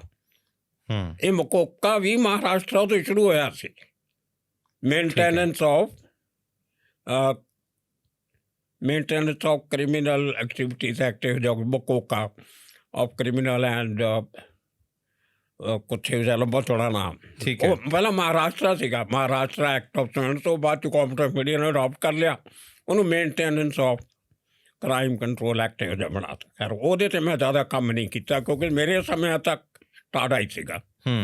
ਸੋ ਜਦੋਂ ਇਹ ਪਹਿਲਾ ਸਭ ਤੋਂ ਟਾਡਾ ਡੈਟੀ ਨੂੰ ਸੀਗਾ ਅੰਡਰਵਰਲਡ ਦਾ ਇੱਕ ਸਰਗਨਾ, ਉਹਦੇ 'ਤੇ ਟਾਡਾ ਚੀਜ਼ ਸੀਗਾ ਕਿ ਤੁਹਾਡੀ ਜ਼ਮਾਨਤ ਨਹੀਂ ਸੀ ਹੁੰਦੀ, ਮਤਲਬ ਕੋਈ ਬੇਲ ਐਪਲੀਕੇਸ਼ਨ ਨਹੀਂ ਸੀ ਲੱਗਦੀ, ਅਤੇ ਘੱਟੋ ਘੱਟ ਜਦੋਂ ਤੱਕ ਚਾਰਜਸ਼ੀਟ ਹੋ ਕੇ ਟਰਾਇਲ ਸ਼ੁਰੂ ਨਹੀਂ ਸੀ ਹੋ ਜਾਂਦੀ, ਉਦੋਂ ਤੱਕ ਬੇਲ ਦਾ ਕੋਈ ਚਾਂਸ ਨਹੀਂ ਸੀ ਹੁੰਦਾ। ਨਾ ਤੁਹਾਡਾ ਜੁਡੀਸ਼ੀਅਲ ਰਿਮਾਂਡ ਲੈਣ ਦੀ ਲੋੜ, ਨਾ ਪੁਲਿਸ ਰਿਮਾਂਡ। ਜੋ ਇੱਕ ਵਾਰੀ ਅੰਦਰ ਗਏ ਤਾਂ ਗਏ, ਫਿਰ ਤੁਸੀਂ ਪੁਲਿਸ ਦੇ ਹਵਾਲੇ ਹੋ, ਬੇਲ ਨਹੀਂ ਸੀ ਹੁੰਦੀ। ਉਹਦਾ ਇਸਤੇਮਾਲ ਜਿਹੜਾ ਬਹੁਤ ਜ਼ਿਆਦਾ ਹੋਇਆ ਮਹਾਰਾਸ਼ਟਰ ਖਾਸ ਤੌਰ 'ਤੇ, ਉਹਦਾ ਫਾਇਦਾ ਹੋਇਆ ਕਿ ਅੰਡਰਵਰਲਡ ਕੰਟਰੋਲ 'ਚ ਆ ਗਿਆ। 1992-93 ਤੋਂ ਲੈ ਕੇ 2000 ਤੱਕ ਇਹ ਐਕਟ ਬਹੁਤ ਇਸਤੇਮਾਲ ਕੀਤਾ ਗਿਆ ਔਰ ਬਹੁਤ ਸਾਰੀਆਂ ਐਕਟੀਵਿਟੀਜ਼ ਘੱਟ ਗਿਆ। ਔਰ 2010 ਤੱਕ ਤਕਰੀਬਨ ਮੁੰਬਈ ਦਾ ਆਰਗੇਨਾਈਜ਼ਡ ਅੰਡਰਵਰਲਡ ਖਤਮ ਹੋ ਗਿਆ ਸੀ, ਥੈਂਕਸ ਟੂ ਟਾਡਾ। ਉਹਦੇ 'ਚ ਟਾਡਾ ਬਣਾਉਣ ਦਾ, ਉਸ ਟੈਰੋਰਿਸਟ ਲਿਖਣ ਦਾ ਮਤਲਬ ਇਹ ਸੀ ਕਿ ਮੁਸਲਿਮ ਟੈਰੋਰਿਜ਼ਮ ਔਰ ਸਿੱਖ ਟੈਰਰਿਜ਼ਮ, ਜਿਹਨੂੰ ਉਸ ਸਮੇਂ ਪੁਲਿਸ ਵਾਲੇ ਕਹਿੰਦੇ ਹੁੰਦੇ ਸੀ। ਪੰਜਾਬ ਤੋਂ ਗਏ ਟੈਰੋਰਿਸਟ ਬੜੀਆਂ ਐਕਟੀਵਿਟੀਜ਼ ਕਰਦੇ ਸੀ, ਬੈਂਕ ਲੁੱਟਣਾ, ਕਤਲ ਕਰਨੇ, ਉਹ ਬੜਾ ਕੁਛ ਹੋਇਆ ਉੱਥੇ। ਕਿੰਨੇ ਬੰਦੇ ਟੈਰਰਿਸਟ ਬੰਬੇ ਤੋਂ ਫੜੇ ਗਏ, ਬਲਦੇਵ ਸਿੰਘ, ਦੂਜਾ ਮਨਜੀਤ ਸਿੰਘ, ਭਾਈ ਮਨਜੀਤ ਸਿੰਘ, ਜਿਹੜਾ ਹੁਣ ਜੇਲ੍ਹ 'ਚੋਂ ਛੁੱਟ ਕੇ ਆ ਗਿਆ ਬਾਹਰ ਜੀ। ਇਹ ਵੱਡੇ ਜਿੰਦਾ, ਸੁੱਖਾ, ਨਿੰਮਾ, ਇਹ ਸਾਰੇ ਉਸੇ ਐਕਟ 'ਤੇ ਥੱਲੇ ਸੀਗੇ। ਬੇਲ ਹੈ ਨਹੀਂ ਸੀ, ਅੰਦਰ ਹੀ ਰਹਿਣਾ ਤੁਸੀਂ ਜਦ ਤੱਕ ਕੇਸ ਦਾ ਫੈਸਲਾ ਨਹੀਂ ਹੁੰਦਾ। ਬੜੇ ਰੇਅਰ ਕੇਸਿਸ 'ਚ ਫਿਰ ਬਲਾਸਟ ਹੋ ਗਿਆ, ਬੰਬ ਬਲਾਸਟ 92 ਦਾ। ਉਦੋਂ ਪਹਿਲਾਂ ਦੱਗੇ ਹੋਏ 92 ਦੇ ਦੱਗੇ ਹੋਏ, 90 ਦਾ ਬਲਾਸਟ ਹੋਇਆ। ਦੰਗਿਆਂ 'ਚ ਵੀ ਕਾਫੀ ਬੰਦੇ ਟਾੜਾ ਇਲਾਕੇ ਅੰਦਰ ਕੀਤੇ, ਹੂੰ ਇਨਕਲੂਡਿੰਗ ਸ਼ਿਵ ਸੈਨਾ ਦਾ ਇੱਕ ਬਹੁਤ ਸੀਨੀਅਰ ਲੀਡਰ ਸੀਗਾ ਮਧੂਕਰ ਸਰਪੋਤਦਾਰ, ਉਹਦੇ 'ਤੇ ਵੀ ਟਾੜਾ ਦਾ ਐਕਟ ਲੱਗਿਆ ਸੀ। ਮਤਲਬ ਉਹ 'ਚ ਮਾਫ ਨਹੀਂ ਕੀਤਾ ਉਹਨਾਂ ਨੇ ਕਿਸੇ ਨੂੰ, ਜਿਹੜਾ ਵੀ ਜਿਹਦੇ ਹੂੰ ਕ੍ਰਿਮੀਨਲ ਐਕਟੀਵਿਟੀਜ਼ ਤੇ terrorism terrorist and disruptive activities act. ਯਾਨੀ ਜਿਹੜਾ ਵੀ ਬੰਦਾ ਕੋਈ ਵੀ ਸੀ, ਚਾਹੇ ਉਹ ਵੱਡੇ ਤੋਂ ਛੋਟਾ, ਜੇ ਉਹ ਟਾੜਾ ਦੇ ਕੇਸ ਦੇ ਵਿੱਚ ਫਸ ਗਿਆ ਤਾਂ ਉਸਦੀ ਜ਼ਮਾਨਤ ਨਹੀਂ ਸੀ। ਜ਼ਮਾਨਤ ਨਹੀਂ ਦਿੰਦੇ ਉਹਨੇ। ਉਹ ਇੱਕ ਤਰ੍ਹਾਂ ਦੀ ਸਮਝ ਲਓ NSA ਦੀ ਲਿਮਿਟ ਹੈ 2 ਸਾਲ ਜੀ, ਪਰ ਉਹਦੇ 'ਚ ਵੀ ਅੱਗੇ ਸਬ ਕਲਾਸਿਸ ਬਹੁਤ ਹੁੰਦੀਆਂ ਕਾਨੂੰਨ 'ਚ, ਉਹ 3 ਸਾਲ ਵੀ ਕਰ ਦਿੰਦੇ ਆ, 4 ਸਾਲ ਵੀ ਕਰ ਦਿੰਦੇ ਆ। ਠੀਕ ਹੈ। ਉਹਦੇ 'ਚ ਕਰਦੇ ਕੀ ਆ, ਟੈਕਨੀਕਲ ਜਿਹੜਾ ਆਮ ਲੋਕਾਂ ਨੂੰ ਪਤਾ ਨਹੀਂ ਲੱਗਦਾ, ਇੱਕ ਦਿਨ ਦੀ ਬ੍ਰੇਕ ਪਾ ਦਿੰਦੇ ਆ। ਸਾਲ ਪੂਰਾ ਹੋ ਗਿਆ, ਇੱਕ ਦਿਨ ਉਹ ਕਹਿਣਾ ਵੀ ਇਹ ਕਰਤਾ ਤੇ ਦੁਬਾਰਾ ਫੇਰ ਐਕਸਟੈਂਡ ਕਰ ਦਿੰਦੇ ਆ। ਇਹ ਟੈਕਨੀਕਲੀ ਉਹ ਕਾਨੂੰਨ ਦੇ ਹਿਸਾਬ ਨਾਲ ਮੈਨੇਜ ਕਰ ਲੈਂਦੇ ਆ। ਜੇਲ੍ਹ 'ਚੋਂ ਕੱਢ ਕੇ ਜੇਲਰ ਦੇ ਕਮਰੇ 'ਚ ਬਿਠਾ ਲਿਆ ਰਾਤ ਦੇ 11:45 ਵਜੇ, ਅਗਲੇ ਦਿਨ ਫਿਰ ਆਰਡਰ ਕਰਕੇ ਅੱਧੇ ਘੰਟੇ ਦਿਨ ਚੇਂਜ ਹੋ ਗਿਆ, ਸਾਲ ਚੇਂਜ ਹੋ ਗਿਆ, ਫਿਰ ਡਿਟੇਨ ਕਰ ਲੈਂਦੇ ਆ, ਅੱਧਾ ਘੰਟਾ ਬਾਹਰ ਬਿਠਾ ਦਿੰਦੇ ਆ ਬ੍ਰੇਕ ਦੇ ਕੇ ਬਸ। ਇਸ ਤਰ੍ਹਾਂ ਸਰਕਾਰਾਂ ਜਦੋਂ ਪਿੱਛੇ ਲੱਗਦੀਆਂ, ਹੋਰ ਜਿਹੜੇ ਐਕਟ ਦੇ ਥੱਲੇ ਲਾਰੈਂਸ ਬਿਸ਼ਨੋਈ ਨੂੰ ਅਹਿਮਦਾਬਾਦ ਜੇਲ੍ਹ 'ਚ ਰੱਖਿਆ, ਉਹ ਇੱਕ ਪ੍ਰੀਵੈਂਸ਼ਨ ਡਿਟੈਂਸ਼ਨ ਐਕਟ ਹੈ। ਉਹ ਨਾ ਟਾੜਾ ਹੈ, ਨਾ ਮੀਸਾ ਹੈ, ਨਾ NSA, ਨਾ ਕੁਛ ਹੈ। ਇੱਕ ਹੋਮ ਡਿਪਾਰਟਮੈਂਟ ਕੋਲੇ ਪਾਵਰ ਹੈਗੀ ਆ, ਅੰਡਰ ਸੈਕਟ CRPC ਹੁੰਦੀ ਸੀ ਉਦੋਂ, ਹੁਣ ਦੂਜਾ ਬਣ ਗਿਆ ਲਾ BNSS ਆ ਗਿਆ। ਉਹਦੇ ਥੱਲੇ ministry, union ministry of home affairs, ਕੋਈ ਸਟੇਟ ਸਰਕਾਰ ਨਹੀਂ ਕਰ ਸਕਦੀ। ਉਹ ਉਸ ਧਾਰਾ ਦਾ CRPC ਦਾ ਇਸਤੇਮਾਲ ਕਰਕੇ ਕਿਸੇ ਬੰਦੇ ਨੂੰ 1 ਸਾਲ ਲਈ ਜੇਲ੍ਹ 'ਚ, ਕਿਸੇ ਵੀ ਜੇਲ੍ਹ 'ਚ ਰੱਖ ਸਕਦੀ ਆ। ਉਹਦੇ ਕੋਈ ਜ਼ਮਾਨਤ ਨਹੀਂ, ਕੋਈ ਅਪੀਲ ਨਹੀਂ, ਕੁਛ ਨਹੀਂ, ਉਹਨੂੰ ਉੱਥੇ ਰਹਿਣਾ ਪਊਗਾ, ਕੋਈ ਮਿਲ ਨਹੀਂ, ਸਾਨੂੰ ਬਾਹਰ ਨਹੀਂ ਕੱਢਿਆ ਜਾ ਸਕਦਾ ਜੇਲ੍ਹ 'ਚ। ਜੇ ਕੋਈ ਗਵਾਹੀ ਹੋਣੀ ਹੈ ਤਾਂ ਤੁਸੀਂ ਥਰੂ ਵੀਡੀਓ ਕਾਨਫਰੰਸਿੰਗ ਕਰ ਸਕਦੇ ਹੋ, ਉਹਨੂੰ ਜੇਲ੍ਹ 'ਚ ਬਾਹਰ ਨਹੀਂ ਲੈ ਕੇ ਜਾ ਸਕਦੇ। ਯਾਨੀ ਬਿਲਕੁਲ ਵੀ ਬਾਹਰ ਨਹੀਂ ਕੱਢਣਾ। ਉਹ ਵੀ ਇਹਨਾਂ ਨੇ 1 ਸਾਲ ਦਾ ਉਹ ਪ੍ਰੋਵੀਜ਼ਨ ਆ ਕਾਨੂੰਨ 'ਚ, ਉਹ ਵੀ ਇਹਨਾਂ ਨੇ ਬ੍ਰੇਕ ਪਾ ਕੇ ਫਿਰ 1 ਸਾਲ ਐਕਸਟੈਂਡ ਕਰਤਾ। ਹੁਣ ਸ਼ਾਇਦ ਉਹਦਾ ਵੀ 3 ਸਾਲ ਚਾਲੂ ਹੈ ਮੈਨੂੰ ਲੱਗਦਾ। ਜੁਲਾਈ 'ਚ ਸ਼ਾਇਦ 2 ਸਾਲ ਪੂਰੇ ਹੋ ਗਏ ਸੀ ਉਹਦੇ, ਹੁਣ ਤਾਂ ਸਪਟੈਂਬਰ ਆ ਗਿਆ ਤਾਂ ਕੁਛ 3 ਸਾਲ ਵੀ ਉਹਨੂੰ ਲਾਤਾ। ਸੋ ਸਰਕਾਰਾਂ ਜਦੋਂ ਕਿਸੇ ਐਕਟ ਦਾ ਇਸਤੇਮਾਲ ਕਰਨ 'ਤੇ ਆ ਜਾਣ, ਉਹ ਲੀਗਲ ਲਕੂਨਾਈ ਜਿਹਨੂੰ ਕਹਿੰਦੇ ਆ ਲੀਗਲ ਭਾਸ਼ਾ 'ਚ, ਕੋਈ ਨਾ ਕੋਈ ਉਹ ਕਮਜ਼ੋਰੀ ਕਾਨੂੰਨ ਦੀ ਫੜ ਲੈਂਦੇ ਆ, ਉਹਦਾ ਇਸਤੇਮਾਲ ਕਰਕੇ ਉਹ ਬੰਦੇ ਨੂੰ ਡੱਕੀ ਰੱਖਦੇ ਆ। ਹੁਣ ਜੇ ਆਪਾਂ ਗੱਲ ਕਰੀਏ ਜੋ ਟਾੜਾ ਕੇਸ, ਜੋ ਜਿੱਥੇ ਮੈਨੂੰ ਲੱਗਦਾ ਪੂਰੇ ਇੰਡੀਆ ਦੇ ਵਿੱਚ ਹਾਈਲਾਈਟ ਹੋਇਆ ਸੀ ਜਦ, ਕਿਉਂਕਿ ਕਲਾਕਾਰ ਇੰਡਸਟਰੀ ਇੱਕ ਐਸੀ ਇੰਡਸਟਰੀ ਆ, ਕਿਉਂਕਿ ਇਹ ਜਿੰਨੇ ਵੀ ਕਲਾਕਾਰ ਹੁੰਦੇ ਨੇ ਲੋਕਾਂ ਦੇ ਬਹੁਤ ਲੋਕਪ੍ਰਿਯ ਹੁੰਦੇ ਨੇ। ਹਰ ਇੱਕ ਛੋਟੇ ਤੋਂ ਛੋਟਾ ਬੱਚਾ, ਵੱਡੇ ਤੋਂ ਬਜ਼ੁਰਗ ਵੀ ਇਹਨਾਂ ਨੂੰ ਭਰਮਾਉਂਦਾ ਆ, ਇਹਨਾਂ ਦੀ ਫਿਲਮਾਂ ਨੂੰ ਦੇਖਦਾ, ਗਾਣਿਆਂ ਨੂੰ ਸੁਣਦਾ, ਇਹਨਾਂ ਨੂੰ ਉਸ ਤਰੀਕੇ ਦਾ ਬਣਨਾ ਚਾਹੁੰਦਾ ਆ। ਅਤੇ ਜਦੋਂ ਸੰਜੇ ਦੱਤ 'ਤੇ ਇਹ ਟਾੜਾ ਦਾ ਕੇਸ ਪਿਆ ਤਾਂ ਇਹ ਟਾੜਾ ਵਰਡ ਇੰਨਾ ਕੁ ਜ਼ਿਆਦਾ ਹਾਈਲਾਈਟ ਹੋਇਆ ਸੀ ਵੀ ਅੱਛਾ ਇਸ ਤਰੀਕੇ ਦਾ ਕੋਈ ਕੇਸ ਸੀਗਾ ਜਿਸ ਕਰਕੇ ਸੰਜੇ ਦੱਤ ਨੂੰ ਇੰਨੇ ਸਾਲ ਦੀ 6 ਸਾਲ ਦੀ ਸਜ਼ਾ ਵੀ ਹੋਈ, 6 ਸਾਲ ਉਹਨੂੰ ਜੇਲ੍ਹ ਦੇ ਵਿੱਚ ਕੱਟਣੇ ਪਏ। ਯਾਨੀ ਉਸ ਤੋਂ ਬਾਅਦ ਇਹ ਹਾਈਲਾਈਟ ਹੋਇਆ। ਹੁਣ ਮੈਨੂੰ ਇਹ ਦੱਸੋ ਵੀ ਸੰਜੇ ਦੱਤ ਦਾ ਕੀ ਇਨਵੋਲਵਮੈਂਟ ਸੀ? ਸਭ ਤੋਂ ਪਹਿਲਾਂ ਤਾਂ ਕਿਸ ਤਰੀਕੇ ਦੇ ਨਾਲ ਉਹਦੇ 'ਤੇ ਟਾਡਾ ਪੈਂਦੀ ਕਿਉਂ ਹੈ? ਇਹ 'ਚ ਮੈਂ ਇੱਕ ਗੱਲ ਐਡ ਕਰਨੀ ਪਹਿਲਾਂ ਭੁੱਲ ਗਿਆ ਗੱਲ ਕਰਦੇ ਕਰਦੇ। ਟਾਡਾ ਦੀ ਇੱਕ ਹੋਰ ਸ਼ਰਤ ਬੜੀ ਸਖਤ ਹੈ, ਜਿਹੜੇ ਬੰਦੇ ਤੋਂ ਹਥਿਆਰ ਲੱਭੇ, ਵੈਪਨ, ਇਲੀਗਲ ਵੈਪਨ, ਉਹਦੇ 'ਤੇ ਟਾੜਾ ਲੱਗ ਸਕਦਾ। ਉਹਨੇ ਹੋਰ ਕੋਈ ਕ੍ਰਾਈਮ ਕੀਤਾ ਹੋਵੇ ਨਾ ਕੀਤਾ ਹੋਵੇ, ਜੇ ਮੇਰੇ ਕੋਲੇ ਗੈਰ ਲਾਇਸੈਂਸੀ ਹਥਿਆਰ ਹੈ, ਛੋਟਾ ਹੋਵੇ ਵੱਡਾ ਹੋਵੇ, ਮੈਂ ਹਥਿਆਰ ਨਾ ਫੜਿਆ ਜਾਣਾ ਤਾਂ ਸਿੱਧਾ ਟਾੜਾ ਲੱਗਦਾ ਸੀ। ਬਾਕੀ ਨੋਰਮਲ ਕੇਸਾਂ 'ਚ ਆਰਮਜ਼ ਐਕਟ ਲੱਗਦਾ, ਆਰਮਜ਼ ਐਕਟ ਦੀ ਜ਼ਮਾਨਤ ਹੋ ਜਾਂਦੀ ਹੈ। ਆਰਮਜ਼ ਐਕਟ ਹੈਗਾ ਇਨ ਪਲੇਸ ਹੈ, ਪਰ ਇਹ ਕੀ ਕਰਦੇ ਸੀ, ਜਿਹੜੇ ਕਿਸੇ ਵੱਡੇ ਆਦਮੀ ਦੇ ਖਿਲਾਫ, ਆਰਗੇਨਾਈਜ਼ਡ ਕ੍ਰਿਮੀਨਲ ਦੇ ਖਿਲਾਫ ਪ੍ਰਾਪਤ ਸਬੂਤ ਨਹੀਂ ਸੀ ਹੁੰਦੇ ਜਾਂ ਘੱਟ ਹੁੰਦੇ ਸੀ ਕਿ ਇਹਨੂੰ ਫੜਿਆ ਅਤੇ ਇਹ ਸ਼ਾਇਦ ਕੇਸ ਇਹਦਾ ਚੱਲੂਗਾ ਨਹੀਂ, ਉਹ 'ਤੇ ਫਿਰ ਪੁਲਿਸ ਵਾਲਿਆਂ ਤੁਹਾਨੂੰ ਪਤਾ ਹਥਿਆਰ ਤਾਂ ਹੁੰਦੇ ਇਹਨਾਂ ਕੋਲ, ਇੱਕ ਹਥਿਆਰ ਪਾ ਦੇਣਾ, ਕੇਸ ਮਜ਼ਬੂਤ ਹੋ ਗਿਆ ਅਤੇ ਟਾੜਾ ਲਾ ਦੇਣਾ ਬੰਦਾ ਬੰਦ।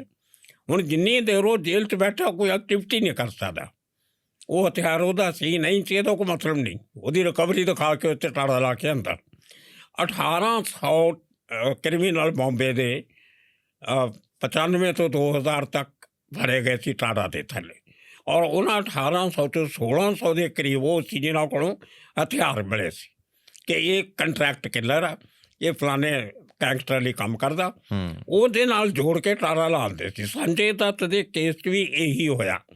ਅਗਰ ਸੰਜੇ ਦੱਤ ਕਿਸੇ ਆਰਗੇਨਾਈਜ਼ਡ ਗੈਂਗ ਦਾ ਮੈਂਬਰ ਤਾਂ ਹੈ ਨਹੀਂ ਸੀ, ਬਿਲਕੁਲ, ਦਾਊ ਨਾਲ ਅਟੈਚ ਨਹੀਂ ਸੀ, ਗਵਲੀ ਨਾਲ ਨਹੀਂ ਸੀ, ਅਮਰ ਨਾਇਕ ਨਾਲ ਨਹੀਂ ਸੀ, ਛੋਟਾ ਰਾਜਨ ਨਾਲ ਨਹੀਂ ਸੀ, ਲੇਕਿਨ ਜਾਣਦਾ ਸਭ ਨੂੰ ਸੀ। ਹੁਣ ਜਾਣਨਾ ਜਿਹੜਾ ਹੁੰਦਾ ਉਹ ਕਲਪੇਬਿਲਿਟੀ ਨਹੀਂ ਹੁੰਦੀ, ਉਹ ਤੁਹਾਡਾ ਗੁਨਾਹ ਨਹੀਂ ਹੁੰਦਾ। ਇੱਕ ਐਕਟਰ ਦਾ ਤਾਂ ਹਰ ਬੰਦੇ ਨਾਲ ਵਾਹ ਪੈਂਦਾ, ਪੱਤਰਕਾਰਾਂ ਵਾਂਗੂ ਸਾਨੂੰ ਵੀ ਹਰ ਕਿਸੇ ਦੇ ਬੰਦੇ ਜਾਣਦੇ ਆ। ਪਰ ਸੰਜੇ ਦੱਤ ਕੋਲੋਂ ਕਿਉਂਕਿ ਅਸੌਲਟ ਰਾਈਫਲ ਦੀ ਇਨਫੋਰਮੇਸ਼ਨ ਸੀ ਇਹਨਾਂ ਕੋਲ ਕਿ ਇਹਨੇ ਇਹਦੇ ਘਰੇ ਗੰਦ ਰੱਖ ਕੇ ਗਏ ਸੀ, ਉਹ ਤਾਂ ਮੰਨਿਆ ਆਪ ਉਹ ਕਿ ਹਾਂਜੀ ਮੈਂ ਰੱਖੀ ਸੀ। ਉਹਨੇ ਡਿਸਟਰੋਏ ਕਰਨ ਦੀ ਕੋਸ਼ਿਸ਼ ਕੀਤੀ, ਉਹ ਹੋਰ ਸੀਰੀਅਸ ਕ੍ਰਾਈਮ ਸੀਗਾ। ਜਿਹੜਾ ਵੈਪਨ ਉਹਨੇ ਡਿਸਟਰੋਏ ਕਰਤਾ ਸੀ, ਸਮੁੰਦਰ ਸਿੜਤੀ ਸੀ AK-47। ਉਹਦੇ 'ਚ ਮੈਂ ਉਹਨੂੰ ਬੜਾ ਇੰਟਰਸਟਿੰਗ ਮੈਂ ਉਹਨੂੰ ਸਮਝਾਇਆ ਵੀ ਸੰਜੇ ਦੱਤ ਨੂੰ। ਮੇਰੀ ਜਦੋਂ ਸਟੋਰੀ ਛਪਦੀ ਹੈ 16 ਤਰੀਕ ਨੂੰ ਆਪਣੇ ਅਖਬਾਰ 'ਚ, ਉਹਦੀ ਕਟਿੰਗ ਹੈਗੀ ਮੇਰੇ ਕੋਲ ਮੋਬਾਈਲ 'ਚ, ਚਾਹੀਦਾ ਮੈਂ ਦੇ ਸਕਦਾ, ਦਿਖਾ ਵੀ ਸਕਦੇ ਹੋ ਤੁਸੀਂ ਸਕਰੀਨ 'ਤੇ। ਉਹ ਛਾਪਣ ਤੋਂ ਬਾਅਦ ਮੈਨੂੰ ਸੰਜੇ ਦੱਤ ਦਾ ਫੋਨ ਆਉਂਦਾ ਮਰੀਸ਼ੀਅਸ ਤੋਂ। ਮੈਨੂੰ ਕਹਿੰਦਾ, ਉਹ ਥੋੜ੍ਹਾ ਜਿਹਾ ਕਨਫਿਊਜ਼ ਸੀਗਾ, ਕਦੇ ਮੈਨੂੰ ਭਾਈ ਸਾਹਿਬ ਕਹਿੰਦਾ ਸੀ, ਕਦੇ ਅੰਕਲ ਕਹਿੰਦਾ ਸੀ, ਕਿਉਂਕਿ ਉਹਦੇ ਡੈਡੀ ਮੇਰੇ ਦੋਸਤ ਸੀਗੇ।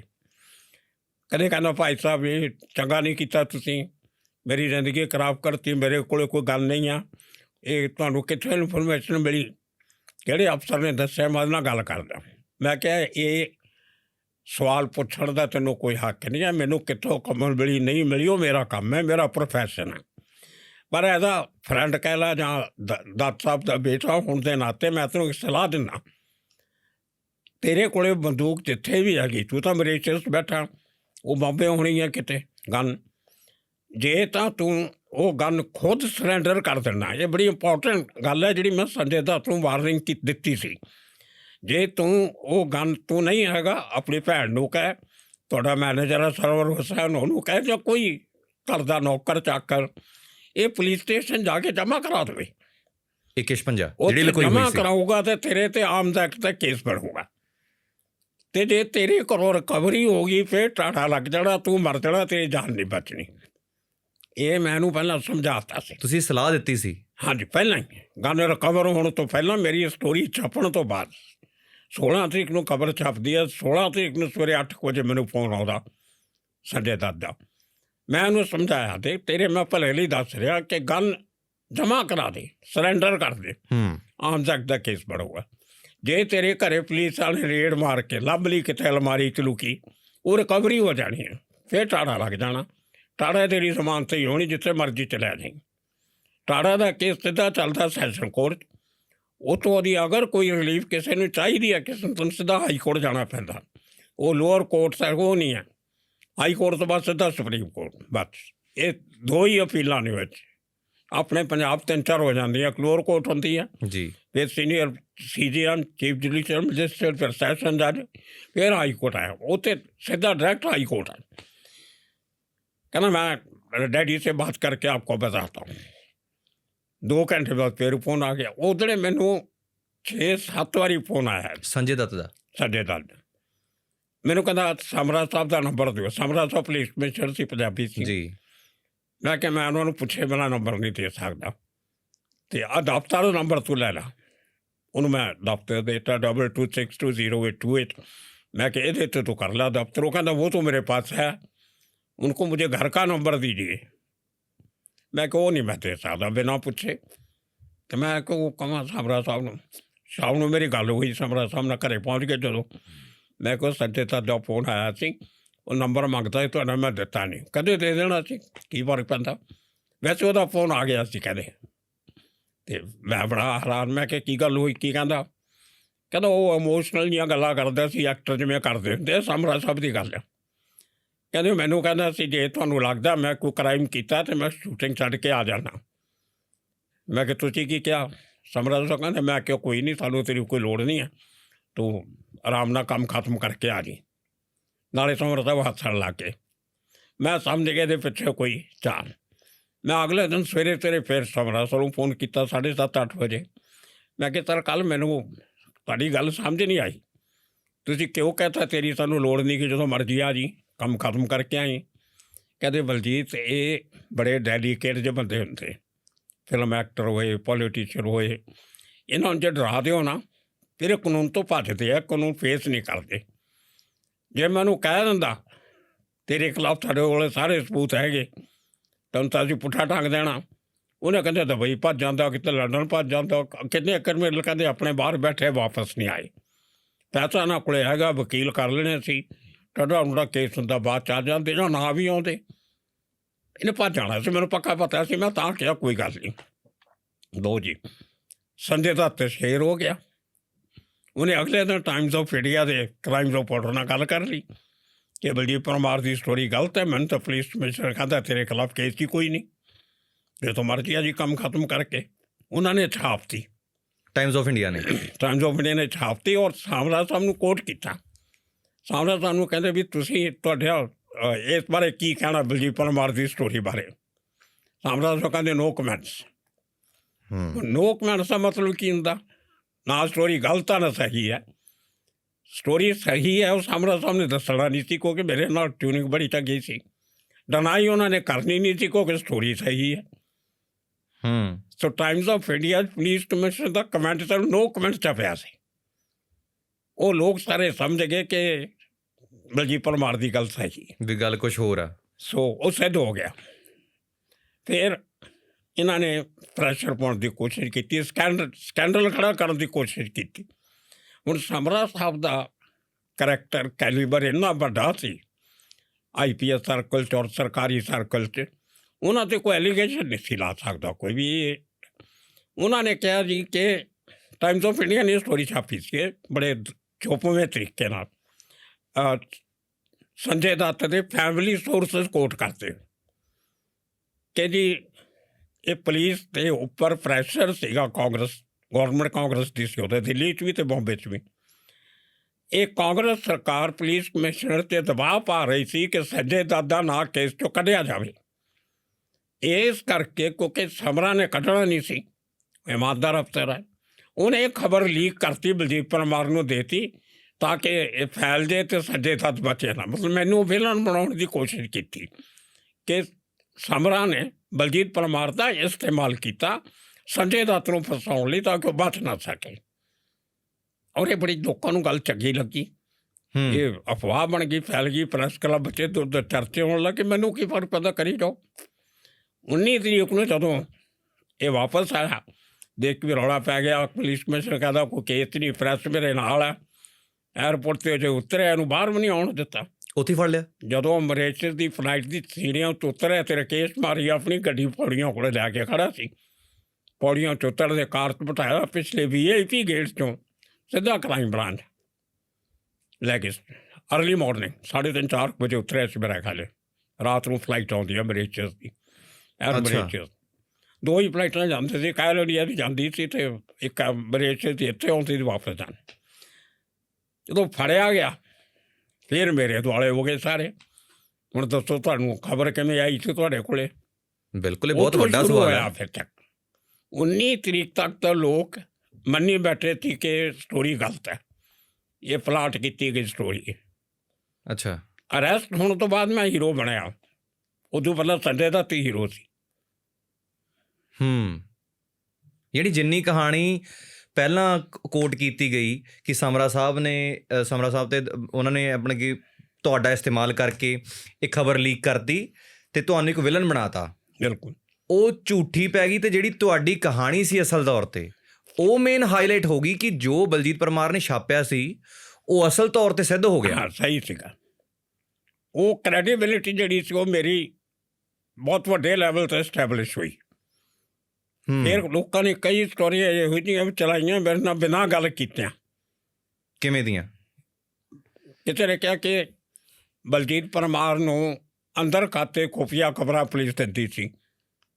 ਅੱਛਾ। ਜਿਹੜੀਆਂ ਉਹ ਅੰਦਰ ਖਾਤੇ ਦਿੱਤੀ ਨਹੀਂ ਕਿਸੇ ਨੇ। ਮੈਨੂੰ ਤਾਂ ਕਿਸੇ ਨੇ ਇਹ ਵੀ ਨਹੀਂ ਸੀ ਦੱਸਿਆ ਵੀ ਉਹਦੇ ਕੋਲ ਗਨ ਹੈਗੀ ਹੈ। ਜਿਹੜੇ ਪਹਿਲੇ ਬੰਦੇ ਨੇ ਮੈਨੂੰ ਕਿਹਾ ਸੀ ਉਹਨੇ ਸਿਰਫ ਇੰਨਾ ਕਿਹਾ ਸੀ ਕਿ ਤੁਹਾਡੇ ਕੈਂਪੀ ਦੇ ਬੇਟੇ ਦਾ ਨਾਂ ਆ ਰਿਹਾ ਕੇਸ 'ਚ। ਹੁਣ ਉਹ ਨਾਂ ਆਉਣਾ ਤਾਂ ਕਈ ਕਾਰਨਾਂ ਕਰਕੇ ਹੋ ਸਕਦਾ। ਫਿਰ ਮੈਂ ਕਰਦੇ ਛੋਟੇ ਜਿਹੇ ਰੈਂਕ, ਛੋਟਾ ਬੰਦਾ ਕੋਈ ਛੋਟਾ ਨਹੀਂ ਹੁੰਦਾ, ਇੰਸਪੈਕਟਰ ਰੈਂਕ ਦੇ ਬੰਦੇ ਨੇ ਮੈਨੂੰ ਦੱਸਿਆ ਕਿ ਉਹ 2 ਬੰਦਿਆਂ ਦੀ ਸਟੇਟਮੈਂਟ ਰਿਕਾਰਡ ਹੋਈ ਆ। ਉਹਨਾਂ ਨੇ ਇਹ ਕਿਹਾ ਕਿ ਸੰਜੇ ਦੱਤ ਦੇ ਘਰ ਹਥਿਆਰ ਰੱਖ ਕੇ ਆਏ। ਉਹ ਦੋਨੇ ਬੰਦੇ ਮੈਨੂੰ ਜਾਣਦੇ ਸੀ। ਮੈਂ ਉਹਨਾਂ ਦੀਆਂ ਫੈਮਲੀਜ਼ ਨੂੰ ਅਪਰੋਚ ਕਰ ਲਿਆ। ਇੱਕ ਸੀਗਾ ਹਰੀਫ ਕੜਾ ਵਾਲਾ, ਇੱਕ ਸੀਗਾ ਸਮੀਰ ਇਹੋ ਜਿਹਾ ਨਾਂ ਸੀ ਦੂਸਰਾ ਸਮੀਰ ਨੇ ਹਿੰਗੋਰਾ ਨਹੀਂ ਹਿੰਗੋਰਾ ਸਮੀਰ ਹਿੰਗੋਰਾ ਅਤੇ ਇੱਕ ਯੂਸਫ ਕਲਾਵਾਲਾ, ਇੱਕ ਉਹਦਾ ਯੂਸਫ ਕਲਾਵਾਲਾ ਦਾ ਤਾਬਾ ਰੈਸਟੋਰੈਂਟ ਸੀ ਬਾਂਦਰਾ, ਮੈਂ ਕਈ ਵਾਰੀ ਆਉਂਦਾ ਜਾਂਦਾ। ਇਹ ਮਿਊਜ਼ਿਕ ਇੰਡਸਟਰੀ ਨਾਲ ਜੁੜੇ ਹੋਏ ਸੀ ਬੰਦੇ ਬੇਸਿਕਲੀ, ਇਸ ਕਰਕੇ ਇਹਨਾਂ ਦਾ ਸੰਜੇ ਦੱਤ ਨਾਲ ਦੋਸਤੀ ਸੀ। ਸੰਜੇ ਦੱਤ ਨੇ ਰਾਜ ਤੋਂ ਬਾਅਦ ਜਦੋਂ 92 ਦੇ ਦੰਗੇ ਹੋਏ, ਇਹਨੇ ਕਿਤੇ ਦਾਊਦ ਦੇ ਭਰਾ ਅਨੀਸ ਨਾਲ ਟੈਲੀਫੋਨ 'ਤੇ ਗੱਲ ਕੀਤੀ ਸੀ ਕਿ ਸਾਡਾ ਪਰਿਵਾਰ ਦੀ ਜਾਨ ਨੂੰ ਖਤਰਾ, ਅਤੇ ਉਹ ਅਨੀਸ ਨੇ ਮਖੌਲ 'ਚ ਕਹਿੰਦਾ ਹਥਿਆਰ ਭੇਜ ਦਿੰਦੇ ਆ ਤੁਹਾਨੂੰ। ਇਹ ਬੱਚਾ ਸੰਜੇ ਦੱਤ ਕਹਿੰਦਾ ਭੇਜ ਦਿਓ। ਉਹ ਜਦੋਂ ਬੌਂਬ ਬਲਾਸਟ ਦੀ ਤਿਆਰੀ ਲਈ ਹਥਿਆਰ ਆਏ ਬੰਬੇ 'ਚ 3 ਮਹੀਨਿਆਂ ਬਾਅਦ, ਹੁਣ ਇਹਦੇ ਨਾਲ ਗੱਲ ਹੋਈ ਸੀ। ਅਨੀਸ ਨੇ ਸਲੀਮ ਅਬੂ ਸਲੀਮ ਉਹਨੂੰ ਕਿਹਾ ਕਿ ਯਾਰ ਸੰਜੇ ਦੱਤ ਦੇ ਘਰੇ ਹਥਿਆਰ ਦੇ ਆਇਓ, ਉਹ ਹਥਿਆਰ ਮੰਗਦਾ ਸੀ, ਮੇਰੇ ਨਾਲ ਗੱਲ ਹੋਈ ਸੀ। ਇਹਦੀ ਬਦਕਿਸਮਤੀ ਇਹ ਕਿ ਜਿੱਦਣੇ ਉਹ ਹਥਿਆਰ ਇੱਕ ਮਾਰੂਤੀ ਵੈਨ ਚਿੱਟੇ ਰੰਗ ਦੀ, ਉਹਦੇ 'ਚ 6-7 AK-56 ਰਾਈਫਲਾਂ, ਹੈਂਡ ਗਰਨੇਡ, ਮਾਊਜ਼ਰ, ਪਿਸਟਲਾਂ, ਇਹ ਸਾਰੇ ਹਥਿਆਰ ਵੈਨ ਭਰ ਕੇ ਸੰਜੇ ਦੱਤ ਦੇ ਬੰਗਲੇ 'ਚ ਖੜ੍ਹੇ। ਉਦੋਂ ਬੰਗਲਾ ਸੀ ਇਹਨਾਂ ਦਾ, ਹੁਣ ਤਾਂ ਅਪਾਰਟਮੈਂਟ ਬਣ ਗਿਆ, ਉੱਥੇ ਖੜੀ ਕਰਿਆ। ਸੰਜੇ ਦੱਤ ਨੇ ਜਦੋਂ ਦੇਖਿਆ ਜਾਂ ਕਿਸੇ ਪਤਾ ਨਹੀਂ ਕਿਸੇ ਸਰਵੈਂਟ ਨੇ ਦੇਖਿਆ ਤਾਂ ਹਥਿਆਰ ਪਏ ਆ, ਉਹ ਘਬਰਾ ਗਿਆ। ਉਹਨੇ ਸੰਜੇ ਦੱਤ ਨੂੰ ਕਿਹਾ ਕਿ ਉਹ ਤਾਂ ਭਰੀ ਪਈ ਹੈ ਵੈਨ, ਇਹਨੇ ਹਥਿਆਰ ਪਿਆ ਉਹਦੇ 'ਚ, ਤਕਲੀਫ ਹੋ ਸਕਦੀ ਹੈ। ਫਿਰ ਸੰਜੇ ਦੱਤ ਨੇ ਫੋਨ ਕੀਤਾ ਦੁਬਈ, ਯਾਰ ਮੈਨੂੰ ਇੱਕ ਰਹਿਣ ਦਿਓ ਮੇਰੇ ਕੋਲ, ਅਤੇ ਇੱਕ ਪਿਸਟਲ ਅਤੇ ਇੱਕ AK-56, ਬਾਕੀ ਤੁਸੀਂ ਲੈ ਜਾਓ, ਮੈਨੂੰ ਡਰ ਲੱਗ ਰਿਹਾ। ਫਿਰ ਉਹ ਅਬੂ ਸਲੀਮ ਅਤੇ ਇੱਕ ਹੋਰ ਸੀਗਾ ਬੰਦਾ, ਮੈਨੂੰ ਨਾਂ ਨਹੀਂ ਯਾਦ ਆ ਰਿਹਾ, ਆ ਜੂਗਾ ਯਾਦ, ਉਹ ਆ ਕੇ ਲੈ ਕੇ ਜਾਂਦੇ ਆ ਵੈਨ। 2 ਦਿਨ ਹਥਿਆਰਾਂ ਨਾਲ ਭਰੀ ਵੈਨ ਸੁਨੀਲ ਦੱਤ ਦੇ ਬੰਗਲੇ 'ਚ ਖੜੀ ਰਹਿੰਦੀ। 2 ਦਿਨ ਬਲਾਸਟ ਤੋਂ ਪਹਿਲਾਂ, ਅਜੇ ਬਲਾਸਟ ਹੋਈ ਨਹੀਂ ਸੀ। ਅੱਛਾ, ਜਿਹੜੇ 92 ਵਾਲੇ ਬੰਬੇ ਬਲਾਸਟ ਹੋਇਆ ਸੀ ਜਿਹੜਾ 92 ਦਾ, ਉਸ ਤੋਂ ਪਹਿਲਾਂ ਦੀ ਗੱਲ ਹੈ ਇਹ? ਹਾਂਜੀ, ਜਿਹੜੇ 12 ਬਲਾਸਟ ਹੋਏ 12 ਮਾਰਚ, ਉਦੋਂ ਪਹਿਲਾਂ ਦੀ ਗੱਲ। ਠੀਕ ਹੈ। ਹੁਣ ਮੈਂ ਜਿਹੜੀ ਅਗਲੀ ਸਟੋਰੀ ਕੀਤੀ ਜਿਹੜੀ ਬਹੁਤ ਹਿੱਟ ਹੋਈ, ਅਨਫੋਰਚੂਨੇਟਲੀ ਉਹਦੀ ਕਾਪੀ ਮੇਰੇ ਕੋਲ ਹੈ ਨਹੀਂ। ਮੈਂ ਕਿਹਾ ਕਿ ਸੰਜੇ ਦੱਤ ਨੇ ਦੇਸ਼ ਨਾਲ ਗਦਾਰੀ ਕੀਤੀ, ਉਹ ਤੋਂ ਬੜਾ ਚੱਕਰ ਪਿਆ ਸੀ। ਮੈਂ ਕਿਹਾ ਅਗਰ ਸੰਜੇ ਦੱਤ ਉਦੋਂ ਪੁਲਿਸ ਨੂੰ ਇਨਫੋਰਮ ਕਰ ਦਿੰਦਾ ਕਿ ਮੇਰੇ ਘਰੇ ਹਥਿਆਰ ਪਤਾ ਨਹੀਂ ਕੌਣ ਛੱਡ ਗਿਆ, ਉਹਨੂੰ ਕੋਈ ਦੱਸਣ ਦੀ ਲੋੜ ਨਹੀਂ ਸੀ ਕਿ ਦਾਊਦ ਦੇ ਭਰਾ ਨਾਲ ਮੇਰੀ ਗੱਲ ਹੋਈ ਕੀਤੀ।